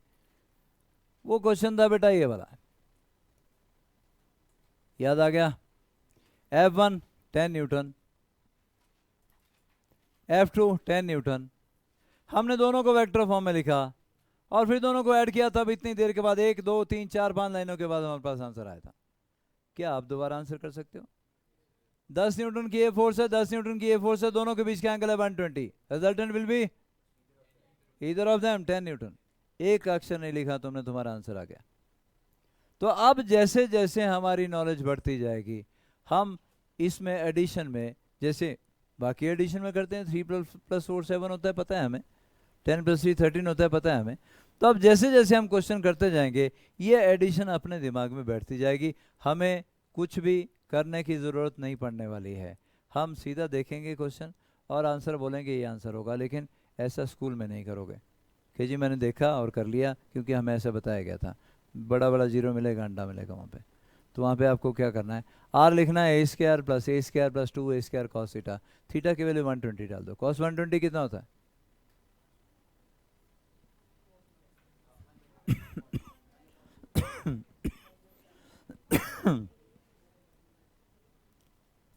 अक्षिता शर्मा है बेटा, अक्षिता शर्मा। अच्छा, तूने पूछ लिया मैंने तेरे से, है ना? कनिका राघव, cos 120 लिखवा। तुम दोनों बैठो।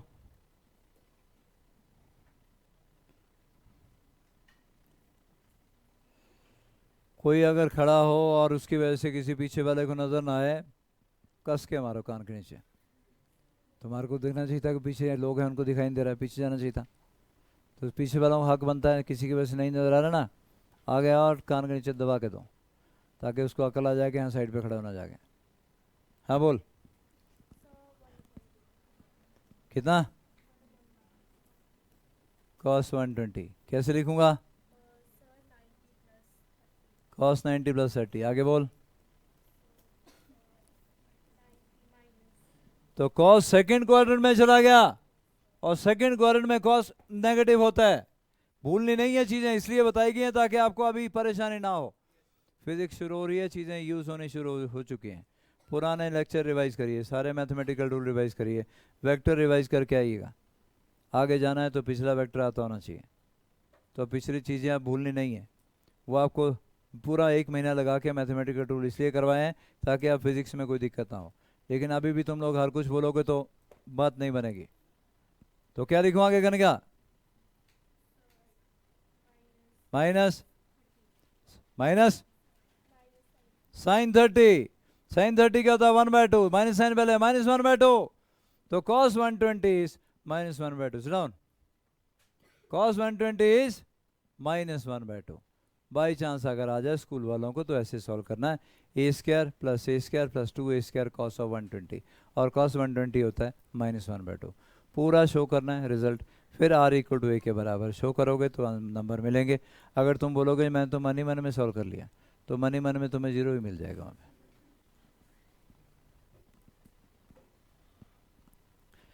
तो ये था जी हमारे क्वेश्चन, जो कि हमने पहले काफ़ी मेहनत से कर रहे थे। अब हम एडिशन की नॉलेज जैसे जैसे बढ़ी, वैसे वैसे आसानी से कर पा रहे हैं भाई।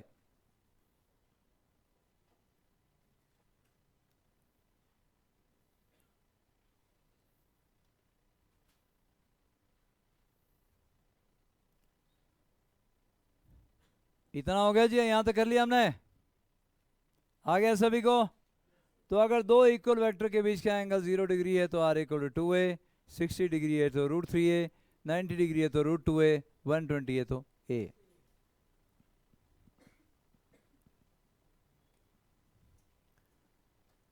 tan अल्फा ये भी तो था, when a = b, तो हमने देख लिया r मॉडिफाई हो गया, 2a cos θ/2 बन गया। लेकिन tan अल्फा का भी तो कुछ होगा। अगर a b के बराबर है तो यहाँ भी a सब्स्टिट्यूट करूँ और नीचे भी a सब्स्टिट्यूट करूँ। जब ऐसा करूँगा तो क्या बनेगा? tan alpha = a sin θ/a + a cos θ।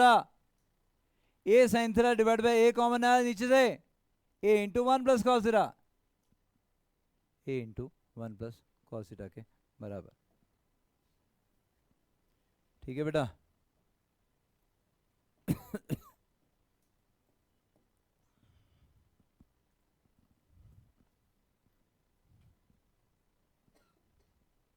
Krrish Thakur, दूसरा मौका मिल गया। मुझे बताना है साइन 2 थीटा किसके बराबर था। ट्रिग्नोमेट्री का फॉर्मूला था sine 2 theta equal to sine 2 theta equal to sine 2a equal to, ऐसा बोले sine 2a equal to sine 2a equal to, पुराने सारे मैथमेटिकल टूल नेक्स्ट टाइम याद करके आओगे, एक एक पूछना है मैंने सबसे, इसलिए कहीं करवाए थे कि तुम भूलते जाओ। 2 sin a cos a, और अभी थोड़ी देर पहले तुम्हें बताया 1 plus cos theta 2 cos square theta by 2 के बराबर। बैठ नीचे। तो इसका मतलब यह हुआ कि साइन 2 थीटा अगर 2 साइन थीटा कॉस थीटा के बराबर था तो फिर साइन थीटा कितना हो जाएगा, half angle formula 2 sine theta by 2 cos theta by 2, ये भी आपको बताया था, मैंने वही किया। साइन थीटा को लिखा 2 sine theta by 2 cos theta by 2, 1 plus cos theta को लिखा 2 कॉस थीटा बाय 2 कैंसिल, एक कॉस थीटा बाय 2 भी cancel, tan alpha is equal to tan theta by 2, alpha equal to theta by 2। This is something really important. क्या? Also when a equal to b, then the resultant bisects the angle between the two vector। अगर a और b बराबर होंगे तो r हो जाएगा 2a cos theta by 2, और जो रिजल्टेंट है उनके बीच के एंगल को बाइसेक्ट करता हुआ निकल जाएगा अल्फा थीटा बाय 2 के बराबर, थीटा बाय 2 नीचे थीटा बाय 2 पर। हमेशा यही होने वाला है। अगर दो वेक्टर इक्वल इन मैग्नीट्यूड के होंगे तो रिजल्टेंट आ गया था 2a cos थीटा बाय 2 आ गया था, और वो जो रिजल्टेंट है वो दोनों के बीच के एंगल को बाइसेक्ट करता हुआ निकल जाएगा। रिजल्टेंट दोनों के बीच के एंगल को बाइसेक्ट करता हुआ निकल जाएगा बेटा।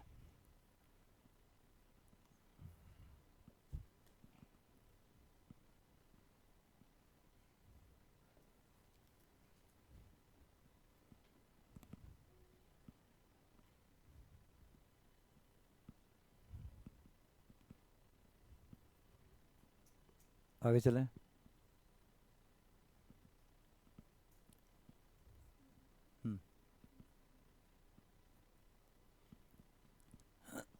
साइन थीटा को मैंने लिखा बेटा 2 sine theta by 2 cos theta by 2, और 1 प्लस कॉस थीटा को लिखा 2 कॉस का theta by 2। Cos theta by 2 एक कॉस थीटा बाय 2 से कैंसिल हो गया, ऊपर बचा साइन थीटा बाय 2, नीचे बचा cos theta by 2। Sine theta by 2 divide by cos theta by 2 क्या होगा, tan theta by 2। That means tan alpha equal tan theta by 2, alpha equal to theta by 2।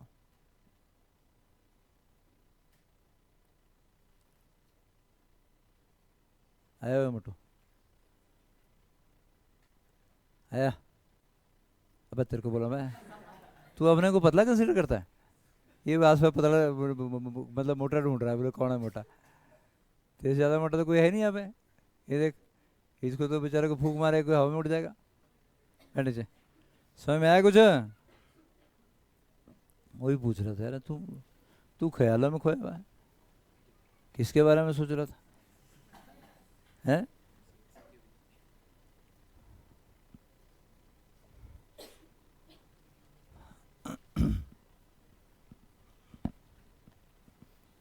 तो क्या हम आगे चलें बेटा?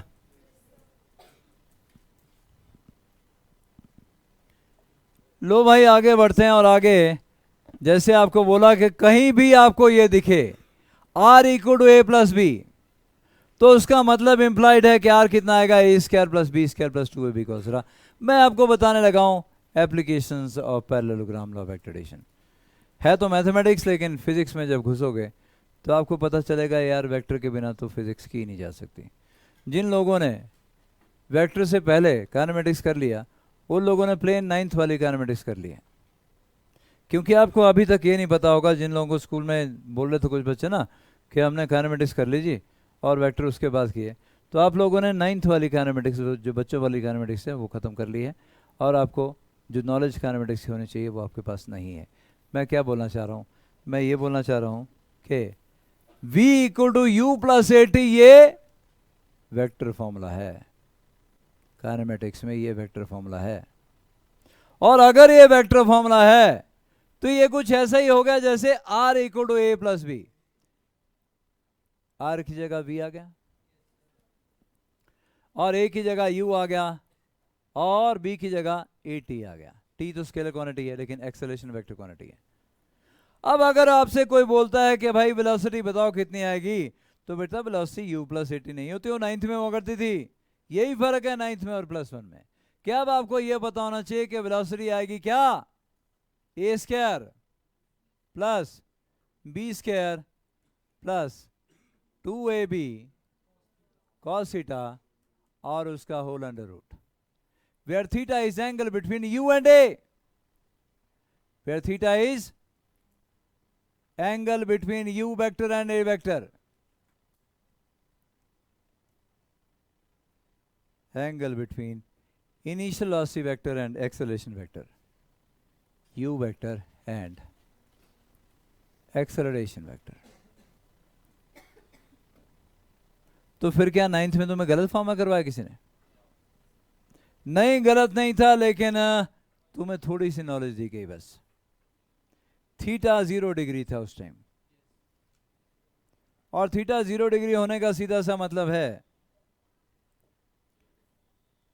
कि आपके पास कोई बॉडी है अगर, तो भाई वो ऐसे चल रही है फॉरवर्ड डायरेक्शन में,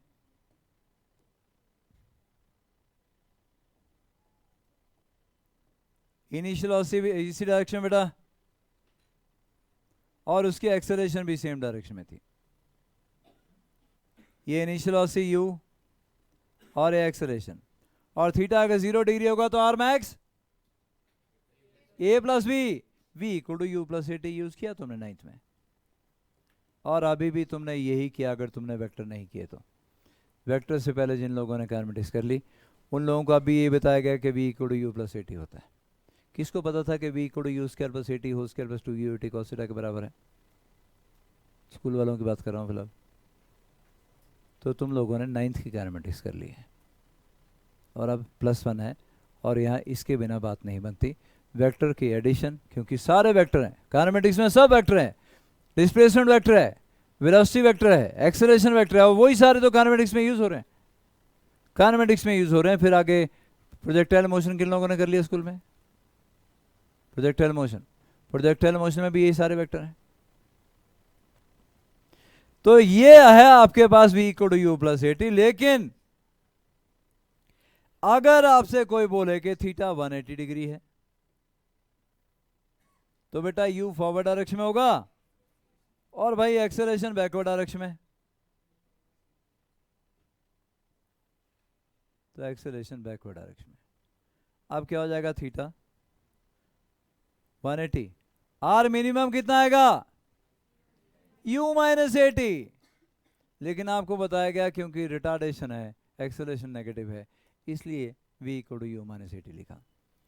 जबकि थीटा 180 होगा तो दो वेक्टर को ऐड करके यही आता है। 0 डिग्री के एडिशन में r max equal to a plus B, और 180 डिग्री के एडिशन में r minimum equal to a minus B. ठीक है,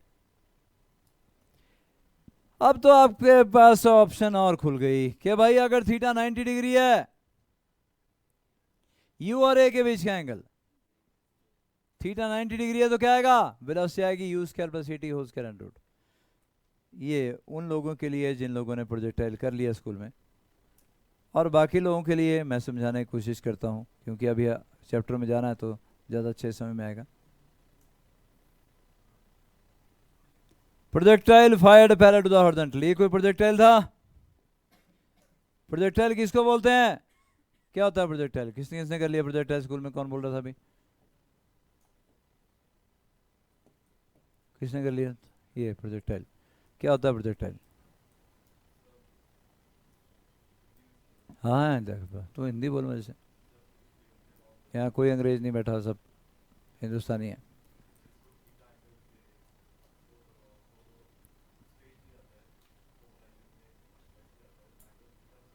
प्रोजेक्टाइल क्या होता है?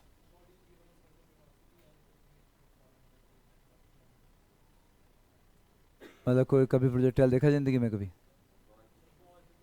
वो बेटा जिंदगी भर में तुम फुटबॉल खेलते आए हो, बास्केटबॉल खेलते आए हो, क्रिकेट खेलते आए हो, अरे बॉल एक दूसरे को कैच करवाते रहे हो, पत्थर मारे हैं खूब सारे, वो प्रोजेक्टाइल ही तो थे सारे के सारे। तुम अंग्रेजी में लगे डेफिनेशन ढूंढने इसकी। बचपन में पत्थर नहीं मारा कभी? पकड़ा दूर तुम बंदर की तरह मार दिया, कहीं यहाँ कर दिया। फुटबॉल खेला, बास्केटबॉल खेला होगा कभी, तो वो क्या प्रोजेक्टाइल ही तो है वो। Any body which fall under the action of gravity alone, और कोई फोर्स नहीं होनी चाहिए, बस ग्रेविटेशन फोर्स ऐड करे तो प्रोजेक्टाइल है। अब पत्थर तुमने फेंक दिया, अब उसके साथ कौन सा उसको दौड़ाने के लिए उसमें इंजन लगा हुआ पत्थर में, बैठर जा मैं तेरे को और दौड़ाऊंगा, आगे से पहुंचाऊंगा। It is falling under the action of gravity alone, so it is a projectile. तो any body which fall under the action of gravity alone it is projectile. अपने आसपास चीज़ों को ढूंढना शुरू करो, अगर तब फिजिक्स समझ में आएगी। अगर तुम डेफिनेशनों के जाल में उलझे तो हो गया काम खत्म। तो तुमने बचपन से पता नहीं कितने प्रोजेक्टाइल फेंक दिया आज तक। तो ये थोड़ा भी अंग्रेजी का नाम देख के तुम लोग बोलो भी हाँ ये तो कुछ याद करने वाली चीज़ है, रट्टा मारने वाली चीज़ है, इसको रट्टा मारते हैं। तो आपके पास अगर ये कोई प्रोजेक्टाइल है, कोई बॉडी है, और आपने इसको इनिशियल वेलोसिटी इस डायरेक्शन में दे दी, पत्थर है मेरे पास, बॉल है, और मैंने हॉरिजॉन्टल डायरेक्शन में फेंक दिया, तुम जानते हो कैसे जाता है वो? हॉरिजॉन्टली जाएगा ऐसे और नीचे गिरेगा आके। उसका पाथ ये होता है ऐसा, ऐसा पाथ होता है ऐसा। और अगर ऐसा पाथ होता है तो फिर इस बॉडी की वेलोसिटी आपसे पूछेगा कि भाई ये जो बॉडी थी ना, ये जब यहां जैसे आके पहुंची तो बताओ इसकी वेलोसिटी क्या होगी? इसकी वेलोसिटी टेंजेंट के अलोंग आने वाली है, इसकी वेलोसिटी टेंजेंट के अलोंग आने वाली है। ठीक है बच्चों?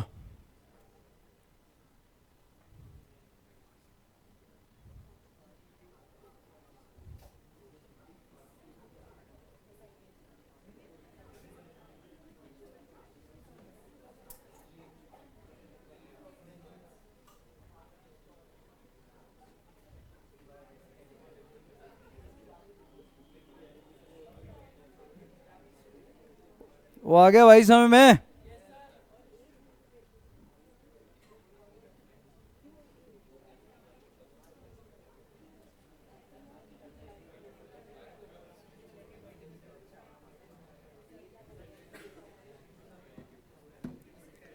तो ऐसे आएगा और आपसे यहां पूछ रहा है कि बताओ भाई इसकी वेलोसिटी क्या होगी। तो आपने देखा कि u और a के बीच का एंगल क्या है, क्या देखा? u और a के बीच का एंगल थीटा बेटा। u इस डायरेक्शन में, और एक्सेलरेशन कौन सी है इसमें? Acceleration due to gravity. और दोनों के बीच का एंगल क्या है? 90 डिग्री। और यहां अगर वेलोसिटी पूछ रहा है तुमसे तो तुम क्या बोलोगे? u square plus gt whole square under root cos 90 0। और ये अगर आप लोगों को प्रोजेक्टाइल किया आप लोगों ने तो ये प्रूव करते बढ़ते ना होती है तुम्हारी। वेक्टर आते हैं तो आपको सिर्फ वेक्टर का यूज करना है, बस एक लाइन में आपका आंसर आता है। सो अब आपको वेक्टर की एडिशन आती है और खुल के उसका यूज करिए। जहां जहां वेक्टर आएंगे, और वेक्टर पहले चैप्टर से आने शुरू होते हैं, इसलिए मैंने पहले वेक्टर करवाए। इसके बाद हम काइनेमेटिक्स में जाएंगे, मोशन इन 1 डायमेंशन, फिर मोशन इन 2 डायमेंशन करेंगे। लॉज ऑफ मोशन में जाएंगे, वहाँ फोर्स आएगी, वो भी वेक्टर है। वेक्टर ही वेक्टर हैं अब इसके बाद थोक में। और अगर आपको वेक्टर एडिशन आती होगी तो आप मज़े से सॉल्व करिए। हम एडिशन अब सीख चुके हैं, थोड़ी अपडेट करनी थी, वो कर ली हमने। 0 डिग्री की एडिशन 10 तक हमें पता थी, 180 डिग्री की एडिशन भी पता थी, सब्ट्रैक्शन बोलते थे उसको। अब हमें किसी भी एंगल की एडिशन आ गई, इतनी सी बात है ना। तो जब आ गई है तो उसका यूज़ भी तो करें, और यूज़ शुरू हो चुका है। काइनेमेटिक्स में जब आप जाओगे तो ये फॉर्मूला आपके पास आएगा और वहाँ से यूज़ शुरू हो जाएगा। यही नहीं, S equal to U T plus half at square, ये फॉर्मूला भी तो किया था काइनेमेटिक्स में, ये भी वेक्टर फॉर्मूला है। ये फॉर्मूला आपको सिर्फ और सिर्फ डिस्प्लेसमेंट निकाल के देता है। जब डिस्टेंस पूछेगा तुम्हारा आंसर गलत आएगा। S equal to U T plus half at square, ये वेक्टर फॉर्मूला है, और वेक्टर एस के ऊपर लगा तो वो डिस्प्लेसमेंट है, डिस्टेंस नहीं है।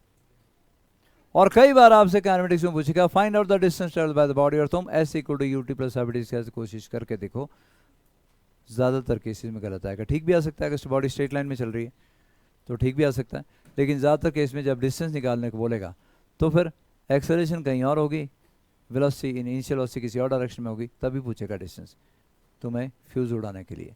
और उसका answer S equal to U T plus half T square जो आएगा वो दिया होता ऑप्शन में, ताकि तुम्हारा आए और तुम टिक करके चलते बना। वो फॉर्मूला सिर्फ आपको डिस्प्लेसमेंट निकाल के देगा। तो वेक्टर सीखने का, वेक्टर एडिशन सीखने का फायदा होने वाला है जी अब आपको। ये लास्ट मैथमेटिकल टूल था जो हम अपडेट कर रहे हैं, और इस लास्ट मैथमेटिकल टूल के बाद हम फिजिक्स करने के लिए बिल्कुल तैयार हैं। बल्कि थोड़ा थोड़ा आइडिया मैंने आपको देना शुरू कर दिया है ना। हाँ, जैसे जैसे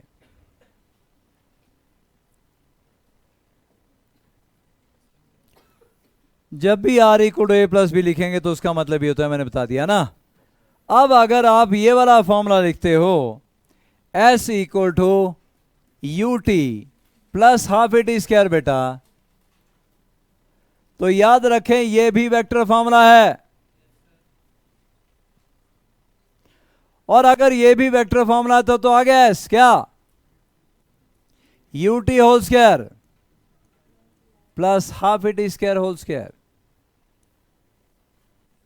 plus 2 into U T into half A T square into cos of theta. बेटा थीटा किस किस के बीच का एंगल होगा, थीटा किस किस के बीच का एंगल बच्चों, यू एंड ए के बीच का एंगल होगा।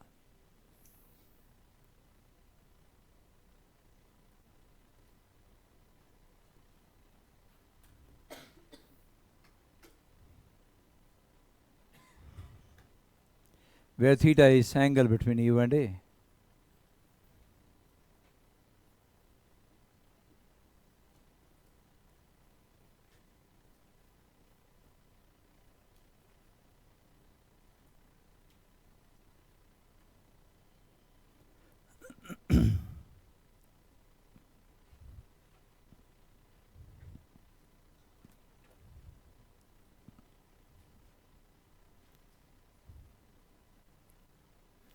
और अगर ऐसा है तो आपके पास फिर वही ऑप्शन ओपन है, थीटा 0 डिग्री, आर मैक्स कितना, ए प्लस बी मतलब you T plus half A T square. और आपको यही बताया गया, बिना वेक्टर लगाए बताया गया, और बिना वेक्टर लगा के बताया गया तो फिर आप डिस्टेंस और डिस्प्लेसमेंट में हमेशा कंफ्यूज रहेंगे। हाँ, मैग्नीट्यूड यूज होता है। अगर थीटा 0 डिग्री आ गया ना बेटा, तो आर मैक्स ए प्लस बी, ए का मैग्नीट्यूड प्लस बी का, अब नहीं वेक्टर लगाने, अब मैग्नीट्यूड है सिर्फ, मैग्नीट्यूड और displacement you T plus half A T square. Theta 180 होगा तो यू टी माइनस हाफ ए स्क्वायर।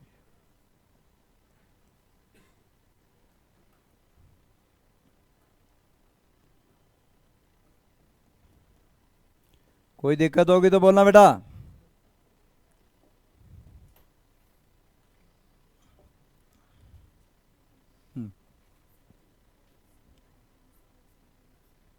अच्छा, किसी स्केलर को जब आप किसी वेक्टर से मल्टीप्लाई करते हो तो वेक्टर क्वांटिटी बनेगी, याद रखिए। मल्टीप्लिकेशन करनी है अभी हमने, लेकिन अगर किसी स्केलर को किसी वेक्टर से मल्टीप्लाई करोगे ना तो result will be A vector quantity. जैसे आपने बोला कि फोर्स हमारे पास 10 न्यूटन है और उसकी डायरेक्शन एक्स एक्सिस के लॉन्ग है, उसको 10 से और मल्टीप्लाई किया तो 100 न्यूटन की भी वो फोर्स ही बनी। स्केलर से जब किसी वेक्टर को मल्टीप्लाई करोगे, जैसे इसका क्वेश्चन बिल्कुल सही था केंद्रा का, क्या पूछ रही है कि u इंटू टी जब हमने बोला तो u तो वेक्टर है ठीक है, लेकिन टाइम तो स्केलर है ना, तो स्केलर से मल्टीप्लाई किया तो हमने फिर उसको स्केलर क्यों नहीं बोला, इसलिए कि जब भी आप किसी स्केलर को वेक्टर से मल्टीप्लाई करोगे पूरी क्वांटिटी वेक्टर बन जाएगी। ठीक, आप जानते हो u इंटू टी क्या बनेगा, डिस्प्लेसमेंट। देखिए हम डायमेंशन कर चुके हैं ना बेटा, याद आ रहा है डायमेंशन, डायमेंशन कर चुके हैं हम लोग। तो अगर ये वेक्टर है तो ये भी वेक्टर होना चाहिए और ये भी वेक्टर होना चाहिए। अगर ये लेंथ है तो ये भी लेंथ होनी चाहिए और ये भी लेंथ होनी चाहिए। ठीक, वेक्टर में सिर्फ वेक्टर ऐड किए जा सकते हैं। केले में केले ऐड करेगा तो केले आएंगे, संतरे नहीं बनने वाले, हम बहुत बार बता चुके हैं। तो यही हमने किया है यहाँ पे कि हम दो चीज़ों को ऐड करेंगे, चेयर में चेयर ऐड करेंगे तो फाइनली इक्वल टू चेयर से करेंगे, इक्वल टू टेबल नहीं बनने वाले वो। तो इसका मतलब है कि अगर एस वेक्टर है तो यू टी भी वेक्टर है, हाफ ए टी स्क्वायर भी वेक्टर है। अगर एस मीटर्स में है तो यूटी भी मीटर में होगा और हाफ एटी स्क्वायर भी मीटर में होगा, सेम डायमेंशन होंगे इन सब के।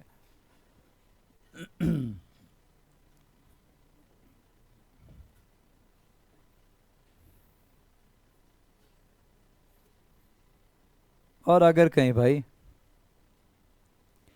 थीटा हो 90 डिग्री, कुछ और भी हो सकता है। आगे जब एग्जांपल हम जाएंगे ना मोशन इन टू डायमेंशन में, सारे पॉसिबल एंगल आएंगे, हर पॉसिबल एंगल आएगा। पर आपको याद रखना है कि ये फॉर्मूले वेक्टर के फॉर्मूले, और वहाँ पर थोड़े थोड़े से टाइम में हम लोग अपने आंसर तक पहुँच जाएंगे। अगर आपको याद होगा वेक्टर पे, वेक्टर क्वांटिटी के पास ये पावर है एडिशन की पावर, वो अगर आपको याद रही तो हम छोटा रास्ता फॉलो करेंगे, और याद नहीं रही तो लंबा रास्ता हो जाएगा। फिर थीटा 90 डिग्री, और थीटा 90 डिग्री अगर होगा तो ऐसा भाई वही प्रोजेक्टाइल जो आपने फायर किया था, जो ऐसे आके गिरा था, बॉडी यहाँ पहुंची तो आपकी डिस्प्लेसमेंट क्या हो गई, ये एस, राइट। यू इस डायरेक्शन में था और जी डाउनवर्ड डायरेक्शन में, दोनों के बीच का एंगल 90। अब कोई बोले आज shortest distance between 2 point S जो है डिस्प्लेसमेंट होती है, बताओ कितनी होगी, बोलो। यूटी होल स्क्वायर प्लस बोलो half G T square whole square whole under root.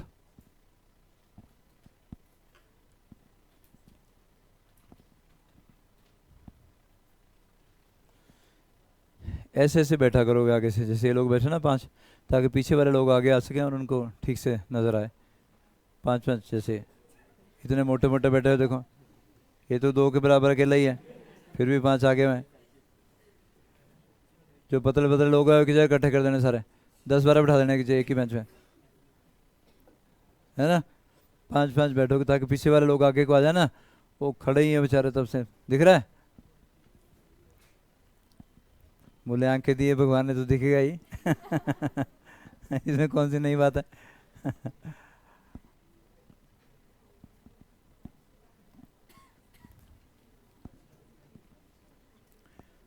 तो आज हम जो मैं बोलने जा रहा था कि अपने को इसमें एडिशन सब्ट्रैक्शन ये अपडेट करने हैं, आज हमने अपनी एडिशन अपडेट कर ली है, और सब्ट्रैक्शन भी इसी में आ चुकी है, लेकिन मैं सब्ट्रैक्शन अलग से भी करवाऊंगा आप लोगों को।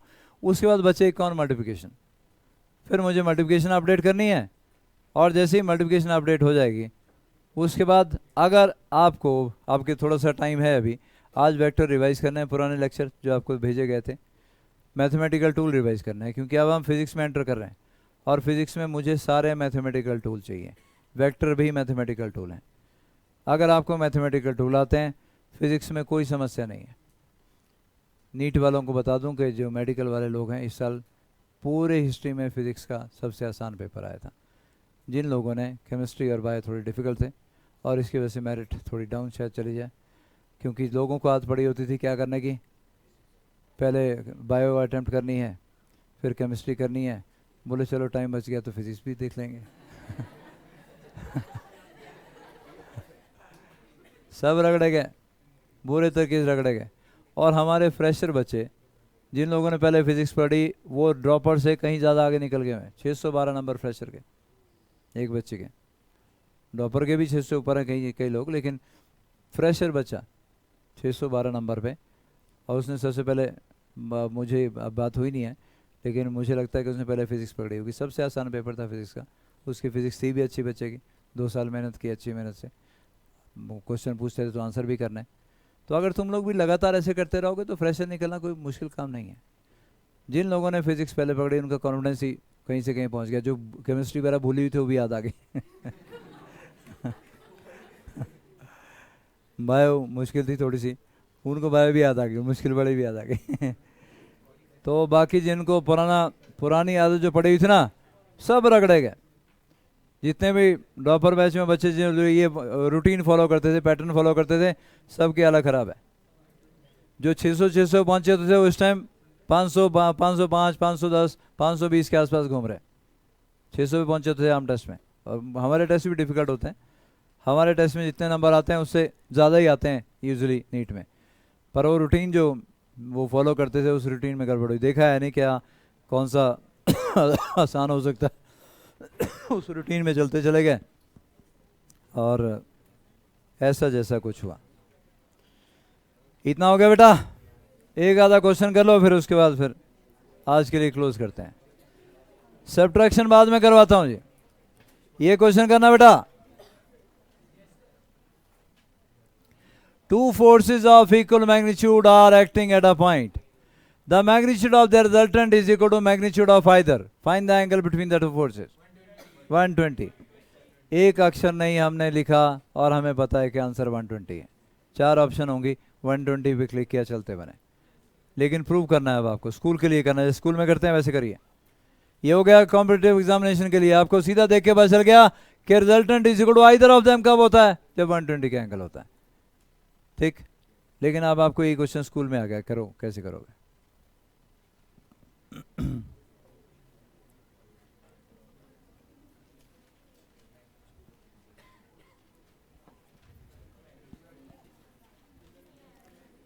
बस ये ध्यान रखना है कि स्कूल में आपको पूरा का पूरा फॉर्मूला यूज करना है, कोई शॉर्टकट नहीं मारना। हो गया? आ गया?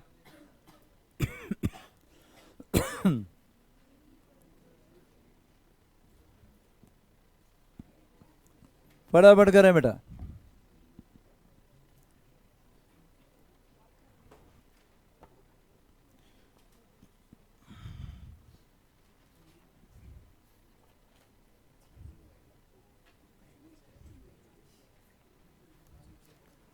ऑनलाइन वाले बेटा वहां से स्क्रीनशॉट लेके डाल दें।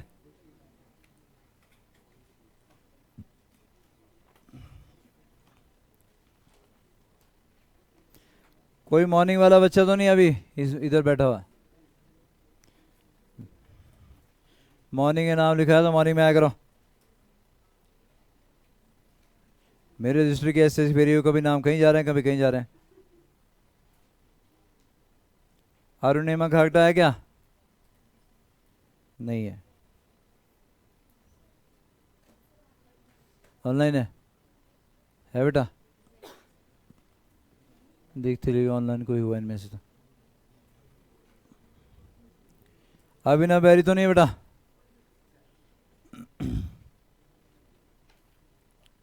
हरिया चौहान,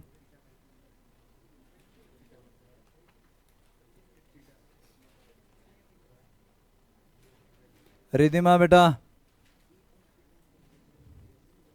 अनुष्का, तू क्यों चली हुई शाम को जब सुबह आती है तो? नहीं नहीं, वो रूटीन फॉलो करो सुबह वाली।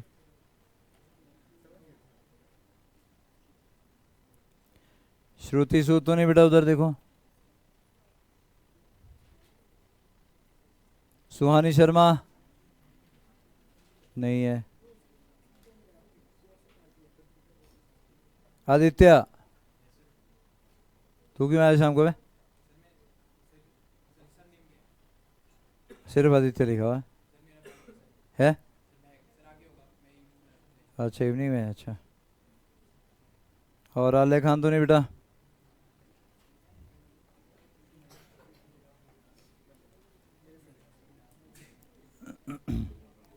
सामग्री तो नहीं बेटा?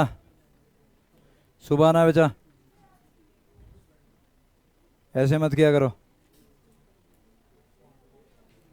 शीला भारती, मॉर्निंग टाइम में नाम लिखा, मॉर्निंग में आइए। आस्था, आस्था आगे क्या लिखते बेटा? 2 आस्था है क्योंकि है चौहान, क्योंकि सुबह भी है ना, फिर कंफ्यूजन होता है।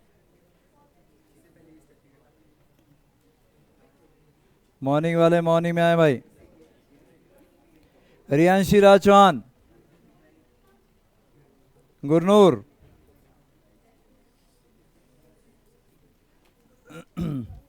कर लिया ओए?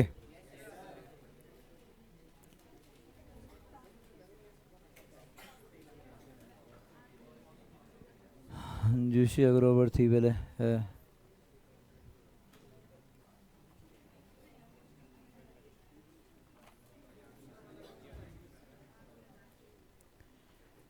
अबनांजा, चारवी शर्मा, चारवी है?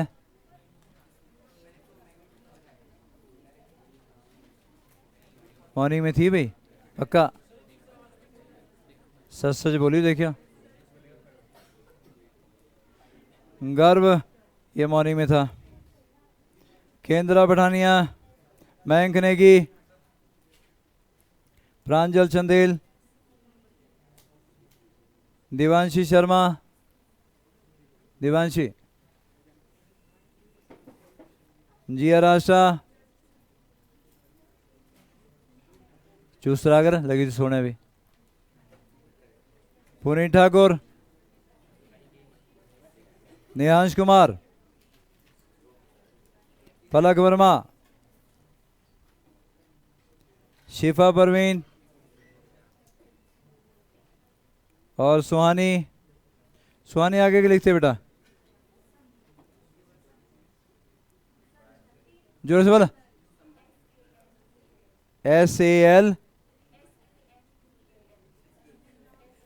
संबल, संदल, मैं पता नहीं चंबल ने लिखा दी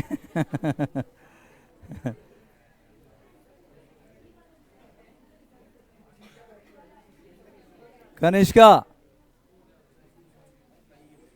कनिष्का तो नहीं उधर, कनिष्का, कनिष्का, सुजल, वो सुजल, सौम्य वर्मा, स्वास्तिका सूद, स्वास्तिका तो नहीं बेटा, साहिल कोचर।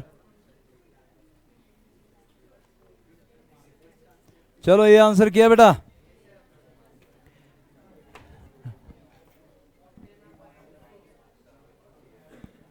तो देखो भाई, आएगा थोड़ी देर में आएगा। आपको यहां पूरा फॉर्मूला अप्लाई करना है जो स्कूल में करना बेटा। वैसे तो देख के पता चल गया हमें, और अगर देख के पता नहीं भी चले तो shortcut R = 2A cos θ / 2 use कर सकते हो।